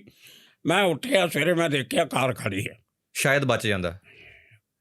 ਨਹੀਂ, ਇਹ ਚਲੋ ਜਿਹਨੂੰ ਪਤਾ ਵੀ ਹੁੰਦਾ ਅਨੀਸ ਨਾਲ ਹੋਈ ਜਾਂ ਕਾਨੂੰਨ ਇਹ ਹੋਇਆ, ਤੁਹਾਨੂੰ ਜਦੋਂ ਤੁਸੀਂ ਕੈਂਪੀ ਦੇ ਬੇਟੇ ਹੋ, ਲੋਕਲ ਜਿਹੜਾ ਰੀਜਨਲ CP ਹੈ ਰੂਪਰਟ ਨਾਇਕ ਤੁਹਾਨੂੰ ਜਾਣਦਾ, DCP ਤੁਹਾਨੂੰ ਜਾਣਦਾ, ਸਾਰੇ ਜਾਣਦੇ ਆ ਜੀ। ਅਤੇ ਜਾ ਕੇ ਕਹਿੰਦਾ ਕਿ ਸਰ ਮੇਰੇ ਤੋਂ ਗਲਤੀ ਹੋ ਗਈ ਸੀ, ਚੁੱਪ ਚੁਪੀਤੇ ਕਾਨਫਰੰਸ 'ਚ ਲੈ ਲੈਂਦਾ, ਭਾਵੇਂ ਸਾਹਮਣਾ ਕੋਲ ਹੀ ਚਲਿਆ ਜਾਂਦਾ। ਸਾਹਮਣਾ ਸਾਹਿਬ ਵੀ ਮੇਰੇ ਕੋਲ ਮੰਨੇ, ਅਗਰ ਇਹ ਮੰਨ ਜਾਂਦਾ ਅਸੀਂ ਉਹਨੂੰ ਬਚਾ ਲੈਣਾ ਸੀ, ਕਿਉਂਕਿ ਇਹ ਕ੍ਰਿਮੀਨਲ ਤਾਂ ਹੈ ਨਹੀਂ, ਇਹ ਤਾਂ ਸਾਰਿਆਂ ਨੂੰ ਪਤਾ। ਗੈਂਗਸਟਰ ਨਾਲ ਯਾਰੀ ਦੋਸਤੀ ਹੋ ਸਕਦੀ ਹੈ, ਪਰ ਇਹੋ ਜਿਹੇ ਕੰਮ 'ਚ ਇਨਵੋਲਵ ਨਹੀਂ ਹੋ ਸਕਦਾ। ਔਰ ਇਨਵੋਲਵ ਸੀਗਾ ਵੀ ਨਹੀਂ ਉਹ, ਮੈਂ ਅੱਜ ਵੀ ਕਹਿੰਦਾ ਬਲਾਸਟ 'ਚ ਇਨਵੋਲਵਮੈਂਟ ਕੋਈ ਨਹੀਂ ਸੀ। ਪਰ ਅਗਰ ਉਦੋਂ ਦੱਸ ਦਿੰਦਾ, ਪੁਲਿਸ ਇਨਵੈਸਟੀਗੇਸ਼ਨ ਕਰਦੀ, ਅਬੂ ਸਲੀਮ ਫੜਿਆ ਜਾਣਾ ਸੀ, ਜਿਹੜਾ ਬੰਦਾ ਹਥਿਆਰ ਨਾਲ ਆਇਆ ਸੀ ਉਹ ਫੜਿਆ ਜਾਣਾ ਸੀ, ਉਹਨਾਂ ਦੀ ਇੰਟੈਰੋਗੇਸ਼ਨ ਤੋਂ ਪੂਰਾ ਜਿਹੜਾ ਕੰਸਪੈਰੇਸੀ ਆ ਉਹ ਸਾਹਮਣੇ ਆ ਜਾਣੀ ਸੀ, ਅਤੇ ਮੁੰਬਈ ਸ਼ਾਇਦ ਬਲਾਸਟ ਤੋਂ ਬਚ ਜਾਂਦਾ। ਮੈਂ ਕਹਿੰਦਾ ਇਹ ਸੰਜੇ ਦੱਤ ਨੇ ਦੇਸ਼ ਨਾਲ ਗਦਾਰੀ ਕੀਤੀ। ਉਹਨੇ ਇੰਨਾ ਵੱਡਾ ਜ਼ਖੀਰਾ ਉਹਦੇ ਘਰੇ ਪਿਆ ਸੀ, ਉਹਨੇ ਪੁਲਿਸ ਨੂੰ ਦੱਸਿਆ ਨਹੀਂ। ਇਹ ਇੱਕ ਚੰਗੇ ਨਾਗਰਿਕ ਹੋਣ ਦੀ ਨਿਸ਼ਾਨੀ ਨਹੀਂ ਹੈ, ਇੱਕ ਚੰਗੇ ਦੇਸ਼ ਪ੍ਰੇਮੀ ਹੋਣ ਦੀ ਨਿਸ਼ਾਨੀ ਨਹੀਂ ਹੈ। ਇਹ ਮੈਨੂੰ ਸੰਜੇ ਦੱਤ 'ਤੇ ਇਤਰਾਜ਼ ਆ। ਭਾਵੇਂ ਹਿਪੋਥੈਟੀਕਲ ਹੋਵੇ, ਹੋ ਸਕਦਾ ਬਲਾਸਟ ਰੁਕ ਜਾਂਦੇ ਜਾਂ ਸ਼ਾਇਦ ਨਾ ਵੀ ਰੁਕਦੇ, ਪਰ ਸੰਜੇ ਦੱਤ ਦਾ ਰੋਲ ਜਿਹੜਾ ਉਹ ਸਹੀ ਨਹੀਂ ਸੀ, ਇਹ ਸੰਜੇ ਦੱਤ ਦੀ ਗਲਤੀ ਸੀ, ਗੁਨਾਹ ਸੀ ਬਹੁਤ ਵੱਡਾ। ਪਰ ਤੁਹਾਨੂੰ ਨਹੀਂ ਲੱਗਦਾ ਪਰਮਾਰ ਸਾਹਿਬ, ਜਦ ਕੋਈ ਬੰਦਾ ਮੰਨ ਲਓ ਕਿਸੇ ਨੇ ਕੋਈ ਹਥਿਆਰ ਮੰਗਾਏ, ਤਾਂ ਸੰਜੇ ਦੱਤ ਕੀ ਪਤਾ ਡਰੇ ਇੰਨਾ ਗਿਆ ਸੀ, ਉਹਦੀ ਏਜ ਜਾਂ ਉਸ ਟਾਈਮ 'ਤੇ ਕਈ ਵਾਰ ਬੰਦੇ ਨੂੰ ਸੋਚਣ ਦੇ ਵਿੱਚ ਵੀ ਕੋਈ ਸਵਾਲ ਨਹੀਂ ਆਉਂਦੇ ਮੈਂ ਕਰਾਂ ਕੀ, ਬੰਦੇ ਨੂੰ ਹੱਥਾਂ ਪੈਰਾਂ ਦੀ ਪੈ ਜਾਂਦੀ ਆ। ਤਾਂ ਤੁਹਾਨੂੰ ਨਹੀਂ ਲੱਗਦਾ ਵੀ ਕਿਤੇ ਨਾ ਕਿਤੇ ਉਹ ਹੜਬੜਾਹਟ ਦੇ ਵਿੱਚ ਹੀ ਸ਼ਾਇਦ ਉਹ ਦੱਸਣਾ ਹੀ ਭੁੱਲ ਗਿਆ, ਜਾਂ ਉਹਨੂੰ ਐਂ ਡਰ ਸੀ ਕਿ ਜੇ ਮੈਂ ਦੱਸਤਾ ਤਾਂ ਮੇਰੇ 'ਤੇ ਬਹੁਤ ਵੱਡਾ ਐਕਟ ਲੱਗ ਜਾਣਾ, ਜਾਂ ਮੇਰੇ 'ਤੇ ਬਹੁਤ ਵੱਡੀ ਕਾਰਵਾਈ ਹੋ ਸਕਦੀ ਹੈ, ਸ਼ਾਇਦ ਇਸ ਕਰਕੇ ਨਹੀਂ ਦੱਸਣਾ ਚਾਹੁੰਦਾ ਹੋਊਗਾ। ਉਹਦੇ 'ਚ ਕਹਿੰਦਾ ਵੀ ਚਲੋ ਮੰਨ ਲਿਆ, ਸੰਜੇ ਦੱਤ ਦੀ ਜਿਹੜੀ ਮੈਂਟਲ ਏਜ ਹੈ ਨਾ ਉਹ 10-12 ਸਾਲ ਘੱਟ ਹੈ। ਮਤਲਬ ਜੇ ਉਹ 50 ਸਾਲ ਦਾ ਸੀ ਉਦੋਂ, ਅਤੇ ਉਹਦੀ ਉਮਰ ਜਿਹੜੀ ਸੀ ਉਹ 38-40 ਸਾਲ ਦੇ ਬੰਦੇ ਦੀ ਸੀ। ਉਹਦਾ ਮੈਂਟਲ ਕੈਲੀਬਰ ਇਸੇ ਕਿਸਮ ਦਾ, ਸ਼ੁਰੂ ਤੋਂ ਨਸ਼ਿਆਂ ਕਰਕੇ ਫੈਮਿਲੀ ਅਪਬ੍ਰਿੰਗਿੰਗ, ਖੈਰ ਉਹ ਘਰ ਦਾ ਮਾਮਲਾ, ਕਿਤੇ ਨਾ ਕਿਤੇ ਹੀ is not equal to his age. Experience ਦੀ ਕਮੀ, ਸੋਚਣ ਸ਼ਕਤੀ ਦੀ ਕਮੀ, ਇੱਕ ਸੁਸਾਇਟੀ, ਉਹਦਾ ਸਰਕਲ ਸਾਰਾ ਜਿਹੜਾ ਉਹ ਇਸ ਕਿਸਮ ਦੇ 2 ਨੰਬਰ ਦੇ ਬੰਦਿਆਂ ਨਾਲ ਹੀ ਰਿਹਾ। ਡਰੱਗ ਵੇਚਣ ਵਾਲਿਆਂ ਨਾਲ, ਚੋਰੀ ਦਾ ਮਾਲ ਖਰੀਦਣ ਵਾਲਿਆਂ ਨਾਲ, ਨਸ਼ੇ ਵਾਲਿਆਂ ਨਾਲ, ਇਹੋ ਜਿਹਾ ਉਹਦਾ ਸਰਕਲ ਰਿਹਾ। ਉਹਦੀ ਮਦਦ ਕਰਕੇ ਜਿਹੜੇ ਰਿਸ਼ਤੇ ਬਣੇ, ਇਹੋ ਜਿਹੇ ਲੋਕ ਹੀ ਜ਼ਿਆਦਾ ਮਿਲਦੇ ਸੀ। ਉਹਨੇ ਕਦੇ ਸੁਧਰਨ ਦੀ ਕੋਸ਼ਿਸ਼ ਵੀ ਨਹੀਂ ਕੀਤੀ।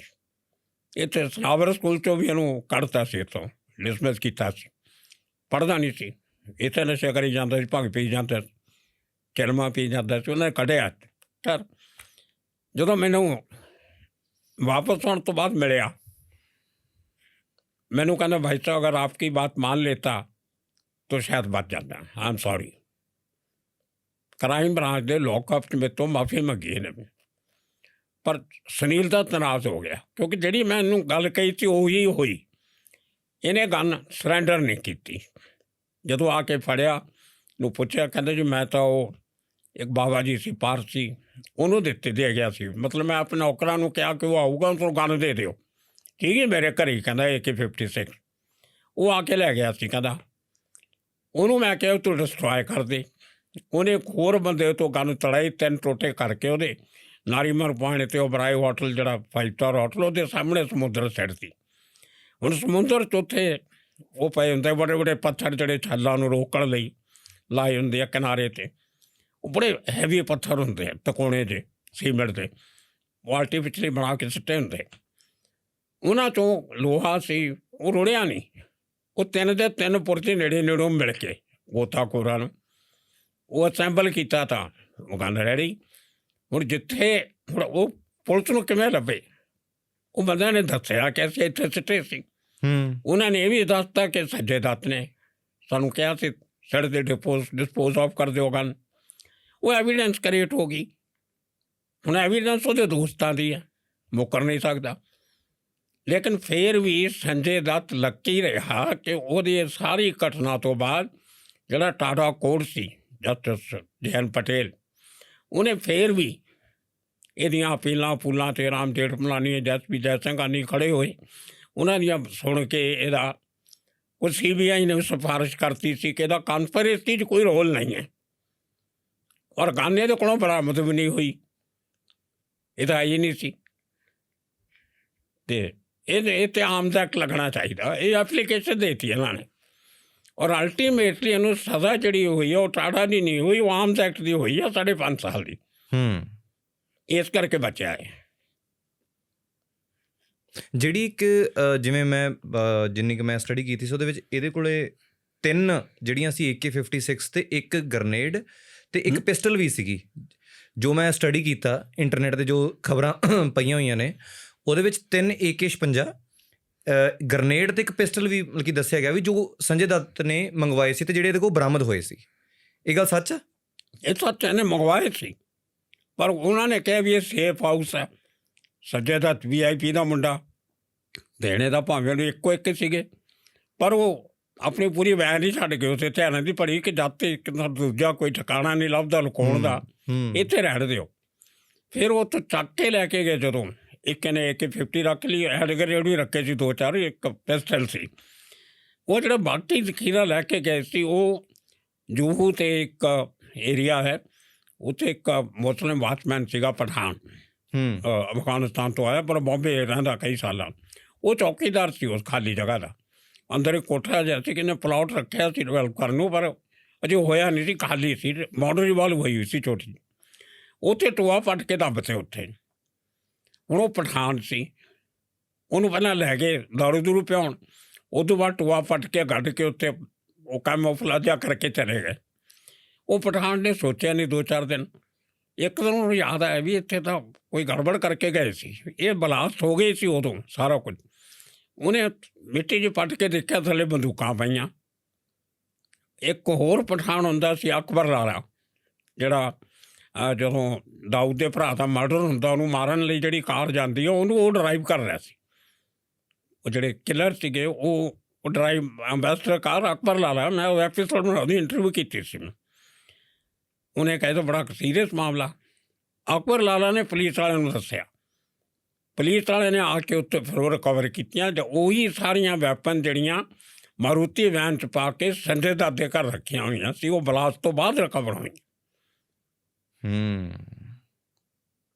ਔਰ ਇਹ ਲੱਕਲੀ AK-56 ਔਰ ਇਹਨਾਂ ਦਾ ਇਸਤੇਮਾਲ ਕਰਨ ਦਾ ਮੌਕਾ ਨਹੀਂ ਮਿਲਿਆ। ਉਹ ਕਿਤੇ ਇਸਤੇਮਾਲ ਕਰਦੇ ਕਿਉਂਕਿ ਇਹ ਕਈ ਸਟੇਜਾਂ 'ਚ ਹੋਣਾ ਸੀ। ਜੋ ਕੁਛ ਉਹ ਇਨਵੈਸਟੀਗੇਸ਼ਨ 'ਚ ਆਇਆ ਕਿ ਕੁਝ ਬੰਦੇ ਟੁੱਟਣ ਲੱਗ ਗਏ ਸੀ ਅੰਦਰੋਂ। ਇਹਨਾਂ ਨੂੰ ਹੁਣ ਜਿਹੜਾ ਟਾਈਗਰ ਮੈਮਨ ਸੀ ਮੇਨ ਮਾਸਟਰ ਮਾਈਂਡ ਜੀ, ਉਹ ਤੇ ਉਹਦੇ ਬ੍ਰਦਰ ਨੇ ਸੋਚਿਆ ਕਿ ਆਪਾਂ ਕਰਤੀ। ਉਹਨਾਂ ਸੀਗਾ ਵੀ ਇਹ ਉਦੋਂ ਥੋੜ੍ਹੇ ਦਿਨਾਂ ਬਾਅਦ ਹੋਰ ਤਿਉਹਾਰ ਆਉਣਾ ਸੀ, ਖਿੱਦੂ ਤਿਉਹਾਰ। ਉਹਦੇ 'ਤੇ ਇਹਨਾਂ ਨੇ ਅਹਿਮਦਾਬਾਦ, ਬੜੌਦਾ, ਸੂਰਤ, ਮੁੰਬਈ ਇਹੋ ਜਿਹੇ ਸਥਾਨਾਂ 'ਚ ਇਕੱਠਾ ਬਲਾਸਟ ਕਰਨਾ ਸੀ ਵੱਡੇ ਲੈਵਲ 'ਤੇ।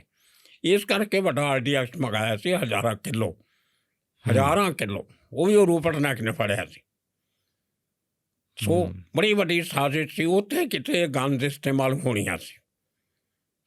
ਉਹ ਤਾਂ ਫਿਰ ਕੰਟਰੋਲ ਹੋ ਗਿਆ, ਰਿਕਵਰ ਹੋ ਗਿਆ। ਦਿਨ ਸਾਰੀ ਪੜ੍ਹਾਈ ਸ਼ੁਰੂ ਹੋ ਗਈ, ਬਚ ਗਿਆ।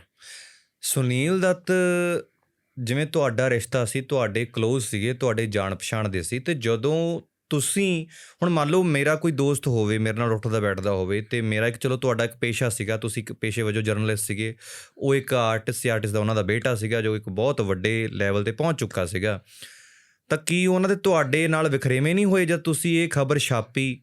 ਤਾਂ ਕੀ ਦੱਤ ਫੈਮਿਲੀ ਦਾ ਤੁਹਾਡੇ ਨਾਲ ਆਪਸ 'ਚ ਤਕਰਾਰਬਾਜ਼ੀ ਹੋਈ ਸੀ? ਪਹਿਲਾਂ ਤਾਂ ਜਿਹੜੀ ਪਹਿਲੀ ਮੇਰੀ ਖਬਰ ਛਪੀ, ਜਿਸ ਤੋਂ ਬਾਅਦ ਸੰਜੇ ਦੱਤ ਨੇ ਮੇਰੇ ਨਾਲ ਗੱਲਬਾਤ ਕਰਨੀ ਸ਼ੁਰੂ ਕੀਤੀ ਜੀ, ਉਸੇ ਦਿਨ ਸ਼ਾਮ ਨੂੰ ਰਾਮ ਜੇਠਮਲਾਨੀ ਦੇ ਦਫ਼ਤਰ ਤੋਂ ਮੈਨੂੰ 1 ਕਰੋੜ ਦਾ ਲੀਗਲ ਨੋਟਿਸ ਆਉਂਦਾ ਡੈਮੇਜਸ ਦਾ, ਸੁਨੀਲ ਦੱਤ ਦੇ ਤਹਿਤ 'ਤੇ। ਉਹ ਸਾਈਨ ਕੀਤਾ ਸੀ SP ਜੈ ਸਿੰਘਾਨੀ ਨੇ, ਜਿਹੜੇ ਬਾਅਦ 'ਚ ਉਹ ਜਿਹੜੇ ਪਹਿਲਾਂ ਨਹੀਂ 1900 ਪਹਿਲਾਂ ਰਹਿ ਚੁੱਕੇ। ਬਾਅਦ ਉਹਨਾਂ ਦਿਨਾਂ ਸ਼ਾਇਦ ਉਹਨਾਂ ਦਿਨਾਂ 'ਚੋਂ ਬਾਅਦ 'ਚ ਜਦੋਂ ਇੰਦਰ ਕੁਮਾਰ ਗੁਜਰਾਲ ਪ੍ਰਾਈਮ ਮਿਨਿਸਟਰ ਸੀਗਾ ਜੀ, ਯੂਨਾਈਟਡ ਭਾਰਤ ਦੀ ਸਰਕਾਰ ਬਣੀ ਸੀ, ਉਹਦੇ 'ਚੋਂ ਐਡੀਸ਼ਨਲ ਸੋਲਿਸਿਟਰ ਜਨਰਲ ਬਣੇ ਸੀ ਰਾਮ ਜੇਠਮਲਾਨੀ, ਉਦੋਂ ਲਾਅ ਮਿਨਿਸਟਰ ਸੀ। ਇਹਨਾਂ ਨੇ ਬਣਾਇਆ ਸੀ, ਉਹਨਾਂ ਦਾ ਚੀਫ ਅਸਿਸਟੈਂਟ ਸੀਗਾ। ਉਹ ਸੰਜੇ ਦੱਤ ਦਾ ਕੇਸ ਵੀ ਬਾਅਦ 'ਚ ਲੜਿਆ ਉਹਨਾਂ ਨੇ। ਉਹਨਾਂ ਦੇ ਸਾਈਨ ਕੀਤਾ ਹੋਇਆ ਨੋਟਿਸ ਮੇਰੇ ਕੋਲ ਆ ਗਿਆ 1 ਕਰੋੜ ਰੁਪਈਆ ਭਰੋ। ਰਾਜਾ ਸ਼ਰਮਾ ਮੇਰਾ ਐਡੀਟਰ ਸੀ, ਜਿਹੜਾ ਇੰਡੀਆ TV ਵਾਲਾ ਐਡੀਟਰ ਹੈ, ਉਹਦੇ ਕੋਲ ਆਇਆ ਨੋਟਿਸ। ਮੈਨੂੰ ਕਹਿੰਦਾ ਬਲਜੀਤ ਆ ਕੀ ਪੰਗਾ ਪਾ ਤੁਹਾਨੂੰ? ਮੈਂ ਤੁਹਾਨੂੰ ਕੱਲ੍ਹ ਹੀ ਕਿਹਾ ਸੀ ਇਹ ਸਟੋਰੀ ਸਹੀ ਨਹੀਂ ਲੱਗਦੀ।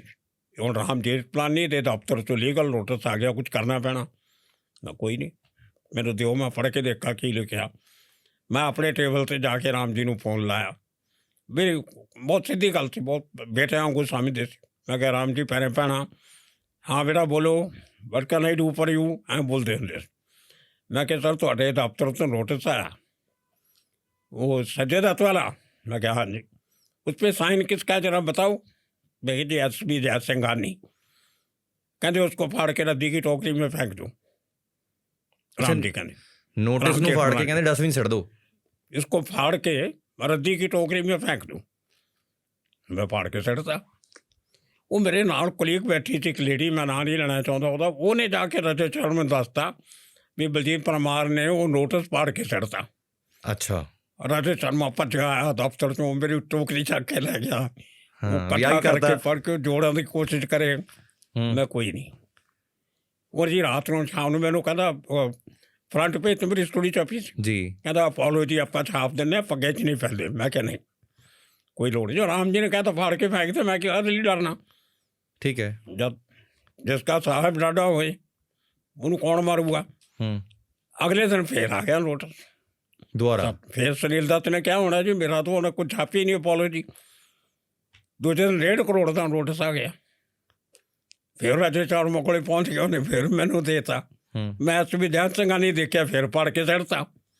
ਰਾਮ ਜੀ ਨੇ ਕਿਹਾ ਸੀ मेरा दस्तखत नहीं होना चाहिए, अगर मेरा सिग्नेचर हो तो मेरे से बात करना, दोबारा मुझे फ़ोन मत करना इस इशू पे। मैं समझ गया। फिर SP जय ਸਿੰਘਾਨੀ ਦਾ साइन सी, मैं फिर पढ़ के चढ़ता। तीजे दिन 2 करोड़ का नोटिस आ गया। जिस दिन नोटिस आया उस दिन मैं अगली स्टोरी छापती। अच्छा, जी दूजी स्टोरी छापी। ठीक है। फिर 3 करोड़ का नोटिस आ गया भी ये तो पिछे लग गया साढ़े। फिर मैं राम जी को फोन किया, वो कहते भी जय ਸਿੰਘਾਨੀ का पढ़ के फेंक दो। ਉਹ ਚਾਰੇ ਨੋਟਿਸ ਰੱਦੀ ਦੀ ਟੋਕ 'ਚ ਗਏ। ਰਾਮ ਜੀ ਇੱਕ ਨੇ ਮੈਨੂੰ ਕਰੋੜ ਬਾਅਦ ਦਾ- ਦੱਸਿਆ ਕਿ ਮੈਨੂੰ CCA क्लब 'ਚ मिल गए। अच्छा। मैं क्या सर आपकी कंपनी, आप नोटिस भेजते हो, बाद में बोल देते हो फाड़ के फेंक दो। बोले Baljeet you are like my son, you are a nice boy, you are a honest person. बड़ी तेज बोल देते थे राम जी। ये तो मैंने पैसे मिलते हैं, एक नोटिस इशू करन दे सानू फीस मिलती। ਅਸੀਂ ਆਪਣਾ ਕੰਮ ਕੀਤਾ ਤੂੰ ਆਪਣਾ ਕੰਮ ਕਰ। ਤੇਰੀ ਕਿਤੇ ਗਲਤੀ ਹੋਊਗੀ, ਬੀਇੰਗ ਅ ਫਾਦਰ ਫਿਗਰ ਮੈਂ ਤੈਨੂੰ ਕਹਿੰਦਾ ਬਲਜੀਤ ਸੁਧਰ ਜਾ, ਗਲਤ ਕੰਮ ਕਰ ਰਿਹਾ। ਇਹ ਸਾਡਾ ਪ੍ਰੋਫੈਸ਼ਨ ਹੈ, ਸਾਨੂੰ ਕਰਨਾ ਪੈਂਦਾ। ਸਾਨੂੰ ਪੈਸੇ ਮਿਲਦੇ ਆ, ਉਹ ਅੱਛੇ ਖਾਸੇ ਪੈਸੇ ਮਿਲਦੇ ਆ ਨੋਟਿਸ ਭੇਜਣ ਦੇ। ਰਾਮ ਜੀ ਦੀ ਕੰਪਨੀ ਨੋਟਿਸ ਜਾਵੇ ਤਾਂ ਬਹੁਤ ਸੀਰੀਅਸਲੀ ਲੈਂਦੇ ਲੋਕ। ਸੋ ਕੁਛ ਨਹੀਂ ਹੋਇਆ। ਉਹ ਤੋਂ ਬਾਅਦ ਸੁਨੀਲ ਦੱਤ ਮੇਰੇ ਨਾਲ ਬਹੁਤ ਨਾਰਾਜ਼ ਹੋਇਆ। ਸੰਜੇ ਦੱਤ ਨੇ ਮਾਫੀ ਮੰਗ ਲਈ। ਉਹਨੇ ਅੱਜ ਤੱਕ ਮੇਰੇ ਖਿਲਾਫ ਨਹੀਂ ਬੋਲਿਆ। ਸੰਜੇ ਦੱਤ ਇੱਕ ਵੀ ਸਟੇਟਮੈਂਟ ਨੂੰ ਲੋਕਾਂ ਨੇ ਬਹੁਤ ਪ੍ਰਵੋਕ ਕੀਤਾ ਕਿ ਉਹ ਬਲਜੀਤ ਪਰਮਾਰ ਨੇ ਤੁਹਾਡੀ ਜ਼ਿੰਦਗੀ ਖਰਾਬ ਕਰਤੀ। ਉਹ ਕਹਿੰਦਾ ਨਹੀਂ, I don't want to talk about it. ਉਹਨੇ ਇੱਕ ਗੱਲ ਨਹੀਂ ਕੀਤੀ, ਨਾ ਉਹਦੀ ਭੈਣ ਨੇ ਗੱਲ ਕੀਤੀ ਕਿਤੇ ਪ੍ਰਿਆ ਨੇ। ਉਹ ਤਾਂ ਮੈਨੂੰ ਪ੍ਰਾइवेटली कहती थी बलजीत आपने अच्छा किया, इसको समझा दिया, अकल आ गई इसको, आप नई स्टोरी करते शायद बिगड़ा रहता। अभी कुछ नहीं बिगड़ा। पर सुनील दत्त ने मैनू बड़े मेरे मारे गालां भी कढ़ियां सैशन कोर्ट के बाहर। मेरा बेटा हुणे 1 करोड़ का हीरो बनया सी तो ਉਹਦਾ फ्यूचर तबाह करता। मेरे को करोड़ रुपया ले लेंदा, मेरे पुत्र का सत्यानाश क्यों किया है। वो थोड़ी जी पोठोवारी पंजाबी बोलता होंदा सी। मां तेनू कितनी बार आख्या मेरे तो पैसे ले लेंदा, मेरे पुत्र का फ्यूचर घटाया है बोलता होंदा सी। पर उन्हें मेरे नाल कदे गल नहीं की मुड़ के कदे ना। भी अज तक संजय दत्त दी मेरे नाल गल हुई ना। उस फैमिली ने दोबारा कभी मेरे ते एक्शन लिया। किन्नियां मैं स्टोरीज कीतियां, छपियां, इंटरव्यूज होईयां, कदे मेरे खिलाफ कुछ नहीं बोलिया उन्होंने। ਕਦੇ ਤੁਹਾਡਾ ਖੁਦ ਦਾ ਮਨ ਕੀਤਾ ਕਿ ਮੈਂ ਕਦੇ ਦੱਤ ਫੈਮਿਲੀ ਨੂੰ ਕੰਟੈਕਟ ਕਰਾਂ ਜਾਂ ਸੰਜੇ ਦੱਤ ਨੂੰ ਕਦੇ ਮਿਲਾਂ? ਤੁਹਾਡਾ ਤੁਸੀਂ ਕਦੇ ਉਹਨਾਂ ਨੂੰ ਕੰਟੈਕਟ ਕਰਨ ਦੀ ਕੋਸ਼ਿਸ਼ ਨਹੀਂ। ਕੀਤੀ? मैं क्यों करा, मैं की लेना उन्हां तों? मेरा कोई इंटरस्ट नहीं। मैं कहना कोई कंपनसेशन लैनी सी उन्हां तों। उन्हां दा काम है गुस्सा होना, नाराज होना। मैं काहदे लई मनावां, मैं काहदी माफी मंगा? मैं कोई गलती कीती होंदी मैं माफी मंग लैंदा। मेरा कोई गुस्सा, मैं तो अपना प्रोफैशन च काम कीता। काहदे लई मैं नाले कोई कॉमन ग्राउंड है ही नहीं सी ना साडी कोई। ना तो मैं एक्टर सी, ना फिल्म राइटर सी। उन्हां चों कोई जर्नलिस्ट नहीं फैमिली चों। मैं पॉलिटिक्स भी नहीं गा, मैं तो पॉलिटिक्स तो बहुत दूर रहना। इस करके ना कदे मेल मिलाप होया, ना कदे मौका मिलिया। और मैं इनू बहुत चंगी गल समझना कि बंदा सामने आमने सामने आऊगा तो पुरानियां गल्लां निकल आउंदियां। सो कई बारी मौका मिलिया मैं अवॉइड कर जाता सी। जिथे मैं हावी हुंदा सी उत्थे वो अवॉइड कर जाते सी। सो आमना सामने दत्त साहब तो बेचारे गुजर ही गए, फिर वैसे ही भुल भुला गया मैं भी। ਜਦੋਂ ਇਹ ਸਾਰਾ ਕੇਸ ਹੋਇਆ ਸੀਗਾ ਉਸ ਟਾਈਮ ਤੁਸੀਂ ਖਬਰਾਂ ਦੇ ਵਿੱਚ ਸੀਗੇ, ਤੁਹਾਡਾ ਨਾਮ ਖਬਰਾਂ ਦੇ ਵਿੱਚ ਸੀਗਾ ਵੀ ਇਸ ਤਰੀਕੇ ਦੇ ਨਾਲ ਇੱਕ ਪੰਜਾਬੀ ਪੱਤਰਕਾਰ ਜਿਸ ਨੇ ਸੰਜੇ ਦੱਤ ਤੇ ਤੁਹਾਡੀ ਜਿਹੜੀ ਉਹ ਹੈਡਲਾਈਨਸ ਵੀ ਸੀਗੀਆਂ ਵੀ ਸੰਜੇ ਦੱਤ ਦੇ ਘਰੋਂ AK-56 ਮਿਲੀ, ਸੰਜੇ ਦੱਤ ਗੱਦਾਰ ਹੈ, ਸੰਜੇ ਦੱਤ ਨੇ ਦੇਸ਼ ਦੇ ਨਾਲ ਧੋਖਾ ਕੀਤਾ। ਇਸ ਤਰੀਕੇ ਦੀ ਹਾਈਲਾਈਟਸ ਤੋਂ ਬਾਅਦ ਤੁਹਾਨੂੰ ਕਿੰਨਾ ਕੁ ਲੋਕਾਂ ਨੇ ਕੰਟੈਕਟਸ ਕੀਤਾ ਇਸ ਕੇਸ ਦੇ ਰਿਲੇਟਡ? नहीं, मैं एक गल पहले दसनी भुल गया। इन बिटवीन जो सारा चल रहा सी गर्मा गर्मी, मेरे और दत्त साहब के कॉमन फ्रेंड्स, उन्होंने चो एक जर्नलिस्ट बहुत सीनियर फोटोग्राफर है, दुनिया के टॉप 10 जोड़े प्रैस फोटोग्राफर उन्होंने चो एक है। स्टर्न मैगजीन का चीफ फोटोग्राफर रहा जय उलाल, बेसिकली कर्नाटका का, पर अज 50 साल हो गए जर्मनी गए। स्टर्न मैगजीन दुनिया का सब तो वध विकण वाला weekly magazine, STERN, stern, world famous magazine. ਉਹਦਾ ਉਹ ਚੀਫ ਫੋਟੋਗ੍ਰਾਫਰ। ਦੱਤ ਸਾਹਿਬ ਦਾ ਬਹੁਤ ਕਰੀਬੀ, ਜਦੋਂ ਜਰਮਨੀ ਜਾਣ ਤੋਂ ਪਹਿਲਾਂ ਟਾਈਮਜ਼ ਆਫ ਇੰਡੀਆ 'ਚ ਫੋਟੋਗ੍ਰਾਫਰ ਹੁੰਦਾ ਸੀ, ਉਦੋਂ ਦਾ ਉਹ ਦੱਤ ਸਾਹਿਬ ਨੂੰ ਜਾਣਦਾ। ਉਹਨੇ ਮੈਨੂੰ 3-4 ਵਾਰੀ ਕਿਹਾ, ਮੇਰਾ ਵੱਡੇ ਭਰਾਵਾਂ ਵਰਗਾ, कहता बलजीत यार ये सत्यदत्त का पीछा छोड़ो, अभी दत्त साहब रहे नहीं तो इसको बेचारे let him live in peace. इस तरह ही एक दो कांग्रेस के लीडर बलदेव खोसा ने 2-3 बार इशारा किया कि बलजीत भाई यार छाड़ो कर दो। यार मैं तो कुछ लिखता ही नहीं। और कोई बंदा मेरी इंटरव्यू करता, कोई पूछता उस किस्से बारे, ਮੈਂ ਨਹੀਂ ਬੋਲੂਗਾ, ਕੋਈ ਹੋਰ ਬੋਲੂਗਾ, ਗਲਤ ਬੋਲਦੇ, ਮਿਸ ਇਨਫੋਰਮੇਸ਼ਨ ਲੋਕਾਂ ਕੋਲੇ ਜਾਊਗੀ। ਮੈਂ ਤਾਂ ਇਸ ਕਰਕੇ ਬੋਲਦਾ ਕਿ ਲੋਕਾਂ ਦਾ ਇੰਟਰਸਟ ਹੈ, ਕੋਈ ਥਰਡ ਪਾਰਟੀ ਦਾ ਵਰਸ਼ਨ ਜਾਊਗਾ, ਉਹ ਗਲਤ ਵੀ ਹੋ ਸਕਦਾ, ਮਿਸਲੀਡਿੰਗ ਵੀ ਹੋ ਸਕਦਾ। ਤੋ ਇਸ ਕਰਕੇ ਕਿ ਗਲਤ ਫਹਿਮੀਆਂ ਨਾ ਕ੍ਰੀਏਟ ਹੋਣ, ਮੈਂ ਆਪ ਹੀ ਦੱਸ ਦਿੰਦਾ। ਔਰ ਮੈਂ ਕਦੇ ਨਹੀਂ ਕੁਛ ਬਣਾਇਆ ਐਪੀਸੋਡ 'ਤੇ, ਕੁਛ ਕਦੇ ਨਹੀਂ ਮੈਂ ਆਰਟੀਕਲ ਲਿਖਿਆ ਉਹ ਤੋਂ ਬਾਅਦ ਉਹਦੇ 'ਤੇ ਕਦੇ ਮੈਂ ਆਪਣੀ ਮੇਰੀ ਚੈਨਲ ਹੈ, ਮੈਂ ਉੱਤੇ ਵੀ ਸੰਜੇ ਦੱਤ 'ਤੇ ਕੋਈ ਐਪੀਸੋਡ ਨਹੀਂ ਬਣਾਇਆ। ਹਾਲਾਂਕਿ ਮੈਂ ਆਪਣੀ ਮਰਜ਼ੀ ਨਾਲ ਬਣਾ ਸਕਦਾ ਸੀ। ਮੇਰੀ ਕੋਈ ਪਰਸਨਲ ਇੰਟਰਸਟ ਥੋੜ੍ਹੀ ਆ ਉਹਦੇ ਨਾਲ ਕੋਈ। ਮੇਰੇ ਕੋਲ ਤਾਂ ਇੱਕ ਮੇਰੇ ਪ੍ਰੋਫੈਸ਼ਨ 'ਚ ਖਬਰ ਆਈ, ਔਰ 'ਚ ਮੈਂ 4 ਦਿਨ ਦਾ ਮੌਕਾ ਦਿੱਤਾ ਸੰਜੇ ਦੱਤ ਫੈਮਿਲੀ ਨੂੰ ਉਹਨਾਂ ਤੋਂ ਵਰਜਨ ਲੈਣ ਲਈ। ਉਹਨਾਂ ਦਾ ਜਵਾਬ ਨਹੀਂ ਆਇਆ। ਉਡੀਕ ਕੇ ਮੈਂ ਖਬਰ ਛਾਪੀ ਹੈ, ਮੈਂ ਕਾਹਲੀ ਤਾਂ ਕੀਤੀ ਨਹੀਂ, ਕੋਈ ਜਲਦਬਾਜ਼ੀ ਨਹੀਂ ਕੀਤੀ, ਔਰ ਜੋ ਲਿਖਿਆ ਸੀ ਉਹ ਸਹੀ ਨਿਕਲੇ। ਉਸ ਟਾਈਮ ਤੁਹਾਨੂੰ ਕਿਉਂਕਿ ਤੁਹਾਡੇ ਮਨ ਦੇ ਵਿੱਚ ਆਏ ਨਹੀਂ ਆਇਆ ਕਿ ਸੁਨੀਲ ਦੱਤ ਮੇਰੇ ਬਹੁਤ ਕਲੋਜ਼ ਨੇ, ਮੇਰੇ ਭਰਾਵਾਂ ਵਾਂਗ ਨੇ, ਸਾਡਾ ਫੈਮਿਲੀ ਵਾਂਗ ਆਪਸ ਦੇ ਵਿੱਚ, ਹੈ ਨਾ, ਇੱਕ ਦੂਸਰੇ ਨਾਲ ਵਰਤਦੇ ਹਾਂ, ਤਾਂ ਜੇ ਤੁਹਾਡੇ ਤੱਕ ਇਹ ਖਬਰ ਪਹੁੰਚੀ ਸੀ, ਤੁਹਾਨੂੰ ਪੱਕੀ ਖਬਰ ਮਿਲ ਗਈ ਸੀ, ਤੁਹਾਡੇ ਮਨ ਦੇ ਵਿੱਚ ਆਏ ਨਹੀਂ ਆਇਆ ਵੀ ਚਲੋ ਛੱਡ ਦਿਓ ਇਸ ਖਬਰ ਨੂੰ, ਜੇ ਆਪਾਂ ਮਟੇ ਹੀ ਦਈਏ, ਖਤਮ ਹੀ ਕਰ ਦਈਏ ਖਬਰ ਨੂੰ ਛਾਪਣ ਤੋਂ ਪਹਿਲਾਂ? ਆਇਆ ਸੀ ਇੱਦਾਂ ਦਾ ਖਿਆਲ? ਨਹੀਂ, ਮੈਨੂੰ ਇਹ ਹੁੰਦਾ ਵੀ ਇੱਕ ਬੰਦਾ ਕੋਈ ਗਲਤੀ ਕਈ ਕਾਰਨਾਂ ਕਰਕੇ ਕਰ ਸਕਦਾ। ਕਈ ਵਾਰੀ ਤਾਂ ਨਾ ਸਮਝੀ ਕਰਕੇ ਕਰ ਲੈਂਦਾ, ਕਈ ਵਾਰੀ ਉਹ ਇਹ ਨਹੀਂ ਸੋਚਦਾ ਇਹਦਾ ਫਿਊਚਰ 'ਚ ਅਸਰ ਕੀ ਹੋਊਗਾ, ਕਈ ਵਾਰੀ ਮਜਬੂਰੀ 'ਚ ਕਰ ਲੈਂਦਾ, ਕਈ ਵਾਰੀ ਡਰ ਚਾਹ ਕੇ ਕਰਦਾ, ਕਿਸੇ ਨੇ ਕਿਹਾ ਕਰਨੇ ਇੱਧਰੋਂ ਮਾਰ ਦਿਆਂਗੇ, ਆਹ ਕੰਮ ਕਰ। ਸੋ ਇੱਕ ਗਲਤੀ ਪਿੱਛੇ ਕਈ ਕਾਰਨ ਹੋ ਸਕਦੇ। ਮੈਂ ਜਦੋਂ ਇਕੱਲਾ ਬਹਿ ਕੇ ਸੋਚਦਾ ਹੁੰਦਾ ਸੰਜੇ ਦੱਤ ਦੇ ਪੂਰੇ ਕੇਸ ਬਾਰੇ, ਮੈਨੂੰ ਇਹ ਲੱਗਦਾ ਉਹ 'ਚ ਸੰਜੇ ਦੱਤ ਦਾ ਉਹਨਾਂ ਕਸੂਰ ਨਹੀਂ ਹੈ ਜਿੰਨਾ ਉਹਦੀ ਅਪਬ੍ਰਿੰਗਿੰਗ ਦਾ। ਉਹਦੇ ਪਰਿਵਾਰ ਨੇ ਉਹਦੀ ਪਰਵਰਿਸ਼ ਕੀ ਕਹਿੰਦੇ ਉਹਨੂੰ, ਪਰਵਰਿਸ਼ ਉਸ ਢੰਗ ਨਾਲ ਨਹੀਂ ਕੀਤੀ ਜਿਸ ਢੰਗ ਨਾਲ ਕਰਨੀ ਚਾਹੀਦੀ ਸੀ। ਉਹਨੂੰ ਉਹਦੀਆਂ ਜਿਹੜੀਆਂ ਕਮਜ਼ੋਰੀਆਂ ਸੀ, ਡਰੱਗ ਐਡਿਕਸ਼ਨ ਸੀ, ਦੂਜੀਆਂ ਸੀ, ਬਚਪਨਾ ਸੀ, ਉਹਨੂੰ ਠੀਕ ਨਹੀਂ ਕੀਤਾ ਪਰਿਵਾਰ ਨੇ, ਉਹਨੂੰ ਉਹਦੀ ਸਜ਼ਾ ਦਿੰਦੇ ਰਹੇ ਜਿੰਨਾ ਹੋਰ ਵਿਗੜ ਗਿਆ ਉਹ। ਇਹ ਗੱਲ ਸੰਜੇ ਦੱਤ ਖੁਦ ਮੰਨਿਆ ਸੀ ਮੇਰੇ ਕੋਲ, ਉਹ ਇੰਟਰਵਿਊ ਛਾਪੀ ਸੀ ਮੇਰੀ, ਮੈਂ ਆਪਣੇ ਅਖਬਾਰ 'ਚ ਨਹੀਂ ਛਾਪੀ, ਇੱਕ ਫਿਲਮ ਮੈਗਜ਼ੀਨ ਨਿਕਲਦਾ ਸੀਗਾ, ਸ਼ੋ ਵਿੱਚ ਸ਼ਾਇਦ ਨਾਂ ਸੀ ਉਹਦਾ ਜੀ ਬਰਾਬਰ। ਐਡੀਟਰਾਂ ਦਾ ਨਾਮ ਮੈਨੂੰ ਯਾਦ ਹੈ, ਫਿਰੋਜ਼ ਵਾਡੀਆ, ਭਾਰਤੀ ਲੇਡੀ ਹੈ, ਸੀਨੀਅਰ ਜਰਨਲਿਸਟ ਅਜੇ ਵੀ ਹੈਗੀ, ਬੰਬੇ ਰਹਿੰਦੀ ਹੈ ਜੀ। ਫਿਰੋਜ਼ ਵਾਡੀਆ ਨੇ ਉਹ ਸੈਂਟਰ ਸਪਰੈਡ ਜਿਹੜਾ ਮੈਗਜ਼ੀਨ ਦਾ ਹੁੰਦਾ, ਉਹਦੇ 'ਚ ਰਿਵਰਸ ਛਾਪਿਆ ਸੀ, ਉਹ ਮਤਲਬ ਕਾਲੇ ਅੱਖਰ ਉਹਦੇ ਉੱਤੇ ਚਿੱਟਾ ਨਜ਼ਰ ਇਸ ਤਰ੍ਹਾਂ ਦਾ ਰਿਵਰਸ ਕਰਕੇ ਸੈਂਟਰ ਸਪਰੈਡ 2 ਪੇਜ, ਠੀਕ ਹੈ। ਉਹਦੇ 'ਚ ਮੈਂ ਸਾਰੀਆਂ ਗੱਲਾਂ ਲਿਖੀਆਂ ਸੀ ਜਿਹੜੀਆਂ ਸੰਜੇ ਦੱਤ ਨੇ ਮੈਨੂੰ ਲੌਕਅਪ ਦੱਸੀਆਂ ਸੀ, ਜਦੋਂ ਕ੍ਰਾਈਮ ਬ੍ਰਾਂਚ ਦੇ ਲੌਕਅਪ ਸੀਗਾ, ਜਦੋਂ ਏਅਰਪੋਰਟ ਤੋਂ ਫੜ ਕੇ ਲਿਆਂਦਾ ਉਦੋਂ ਅਗਲੇ ਦਿਨ। ਉਹਦੇ 'ਤੇ ਵੀ ਦੱਤ ਪਰਿਵਾਰ ਨੇ ਕੋਈ ਆਬਜੈਕਸ਼ਨ ਨਹੀਂ ਕੀਤਾ, ਉਹ ਤਾਂ ਇਨਪ੍ਰਿੰਟ ਸੀਗਾ, ਛਾਪਿਆ ਹੋਇਆ ਸੀ। ਹੁਣ ਕਿਵੇਂ ਉਹ ਨਕਾਰ ਦੇ, ਕਿਉਂਕਿ ਸਾਰੀਆਂ ਗੱਲਾਂ ਦੇ ਮੁੰਡੇ ਨੇ ਕਹੀਆਂ, ਤਾਂ ਉਹਦਾ ਵੀ ਕੋਈ ਰਿਐਕਸ਼ਨ ਨਹੀਂ। ਉਹਨਾਂ ਨੇ ਮੈਗਜ਼ੀਨ ਨੂੰ ਚਿੱਠੀ ਵੀ ਨਹੀਂ ਲਿਖੀ ਕਿ ਬਲੀ ਪਰਿਵਾਰ ਨੇ ਗਲਤ ਲਿਖਿਆ, ਜੋ ਲਿਖਿਆ ਕੋਈ ਆਬਜੈਕਸ਼ਨ ਨਹੀਂ ਕੀਤਾ। ਔਰ ਇਹ ਸੰਜੇ ਦੱਤ ਦੀ ਅਜੇ ਜ਼ਮਾਨਤ ਵੀ ਨਹੀਂ ਹੋਈ ਜਦੋਂ ਉਹ ਛਾਪਿਆ ਸੀ, ਫਿਰ ਵੀ ਪਰਿਵਾਰ ਨੇ ਕੋਈ ਰਿਐਕਟ ਨਹੀਂ ਕੀਤਾ, ਕਿਉਂਕਿ ਸਾਰਾ ਕੁਝ ਸਹੀ ਸੀ।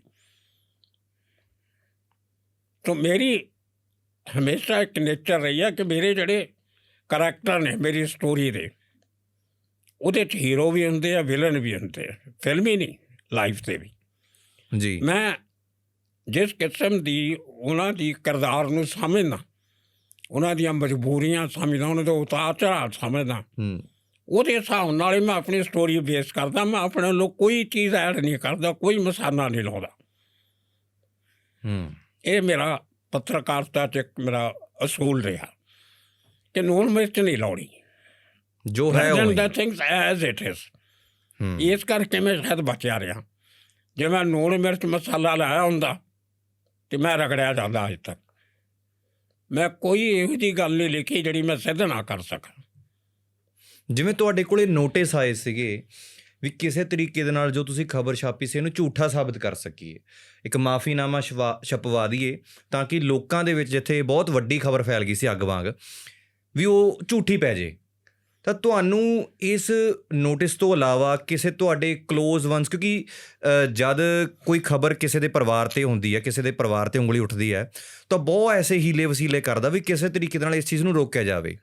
ਤੁਸੀਂ ਜਿਵੇਂ ਉਹਨਾਂ ਦੀ ਫੈਮਲੀਜ਼ ਨੂੰ ਕੰਟੈਕਟ ਕੀਤਾ, ਤਾਂ ਹੋ ਸਕਦਾ ਤੁਹਾਡੀ ਫੈਮਲੀਜ਼ ਨੂੰ ਵੀ ਕੰਟੈਕਟ ਕੀਤਾ ਹੋਵੇ ਬੜੇ ਲੋਕਾਂ ਨੇ, ਬੜੇ MPs ਨੇ ਜਾਂ MLA, ਉਹ ਪੋਲੀਟੀਸ਼ੀਅਨਸ ਨੇ, ਤਾਂ ਕਿ ਇਸ ਖਬਰ ਨੂੰ ਦਬਾਇਆ ਜਾਵੇ। ਤੁਹਾਡੀ ਫੈਮਲੀ ਨੇ ਤੁਹਾਨੂੰ ਕਿਹਾ ਹੋਵੇ ਪਰਮਾਰ ਸਾਹਿਬ ਚਲੋ ਜੇ ਹੋ ਸਕਦਾ ਵੀ ਆਪਾਂ ਦੱਬ ਦੀ, ਹੋਇਆ ਸੀ ਇੱਦਾਂ? ਮੈਨੂੰ ਨਹੀਂ, ਮੈਨੂੰ ਸ਼ਾਇਦ ਪਤਾ ਲੱਗਿਆ ਸੀ ਕਿ ਮੇਰੇ ਐਡੀਟਰ 'ਤੇ ਕਾਫੀ ਦਬਾਅ ਸੀਗਾ, ਰਾਜਾ ਸ਼ਰਮਾ 'ਤੇ, ਅੱਛਾ, ਕਿ ਇਹ ਸਟੋਰੀ ਹੋਰ ਨਾ ਛਾਪੀ, ਮਤਲਬ ਦੱਤ ਪਰਿਵਾਰ ਵੱਲੋਂ ਜਾਂ ਕਿਸੇ ਹੋਰ ਵੱਲੋਂ, ਮੈਨੂੰ ਨਹੀਂ ਪਤਾ।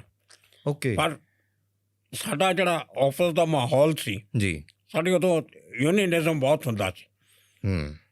ਕਾਮਰੇਡਾਂ ਦੀ ਯੂਨੀਅਨ ਸੀ। ਗੁਰਬੀਰ ਸਿੰਘ ਜਿਹੜੇ ਅੱਜ ਕੱਲ੍ਹ ਮੁੰਬਈ ਪ੍ਰੈਸ ਕਲੱਬ ਦੇ ਚੇਅਰਮੈਨ ਆ, ਪੰਜਾਬੀ ਮੁੰਡਾ ਜੀ, ਉਹ ਸਾਡਾ ਲੀਡਰ ਸੀ। ਬੰਬੇ ਯੂਨੀਅਨ ਜਰਨਲਿਸਟ ਬੜੀ ਸਟਰੋਂਗ ਸੀ।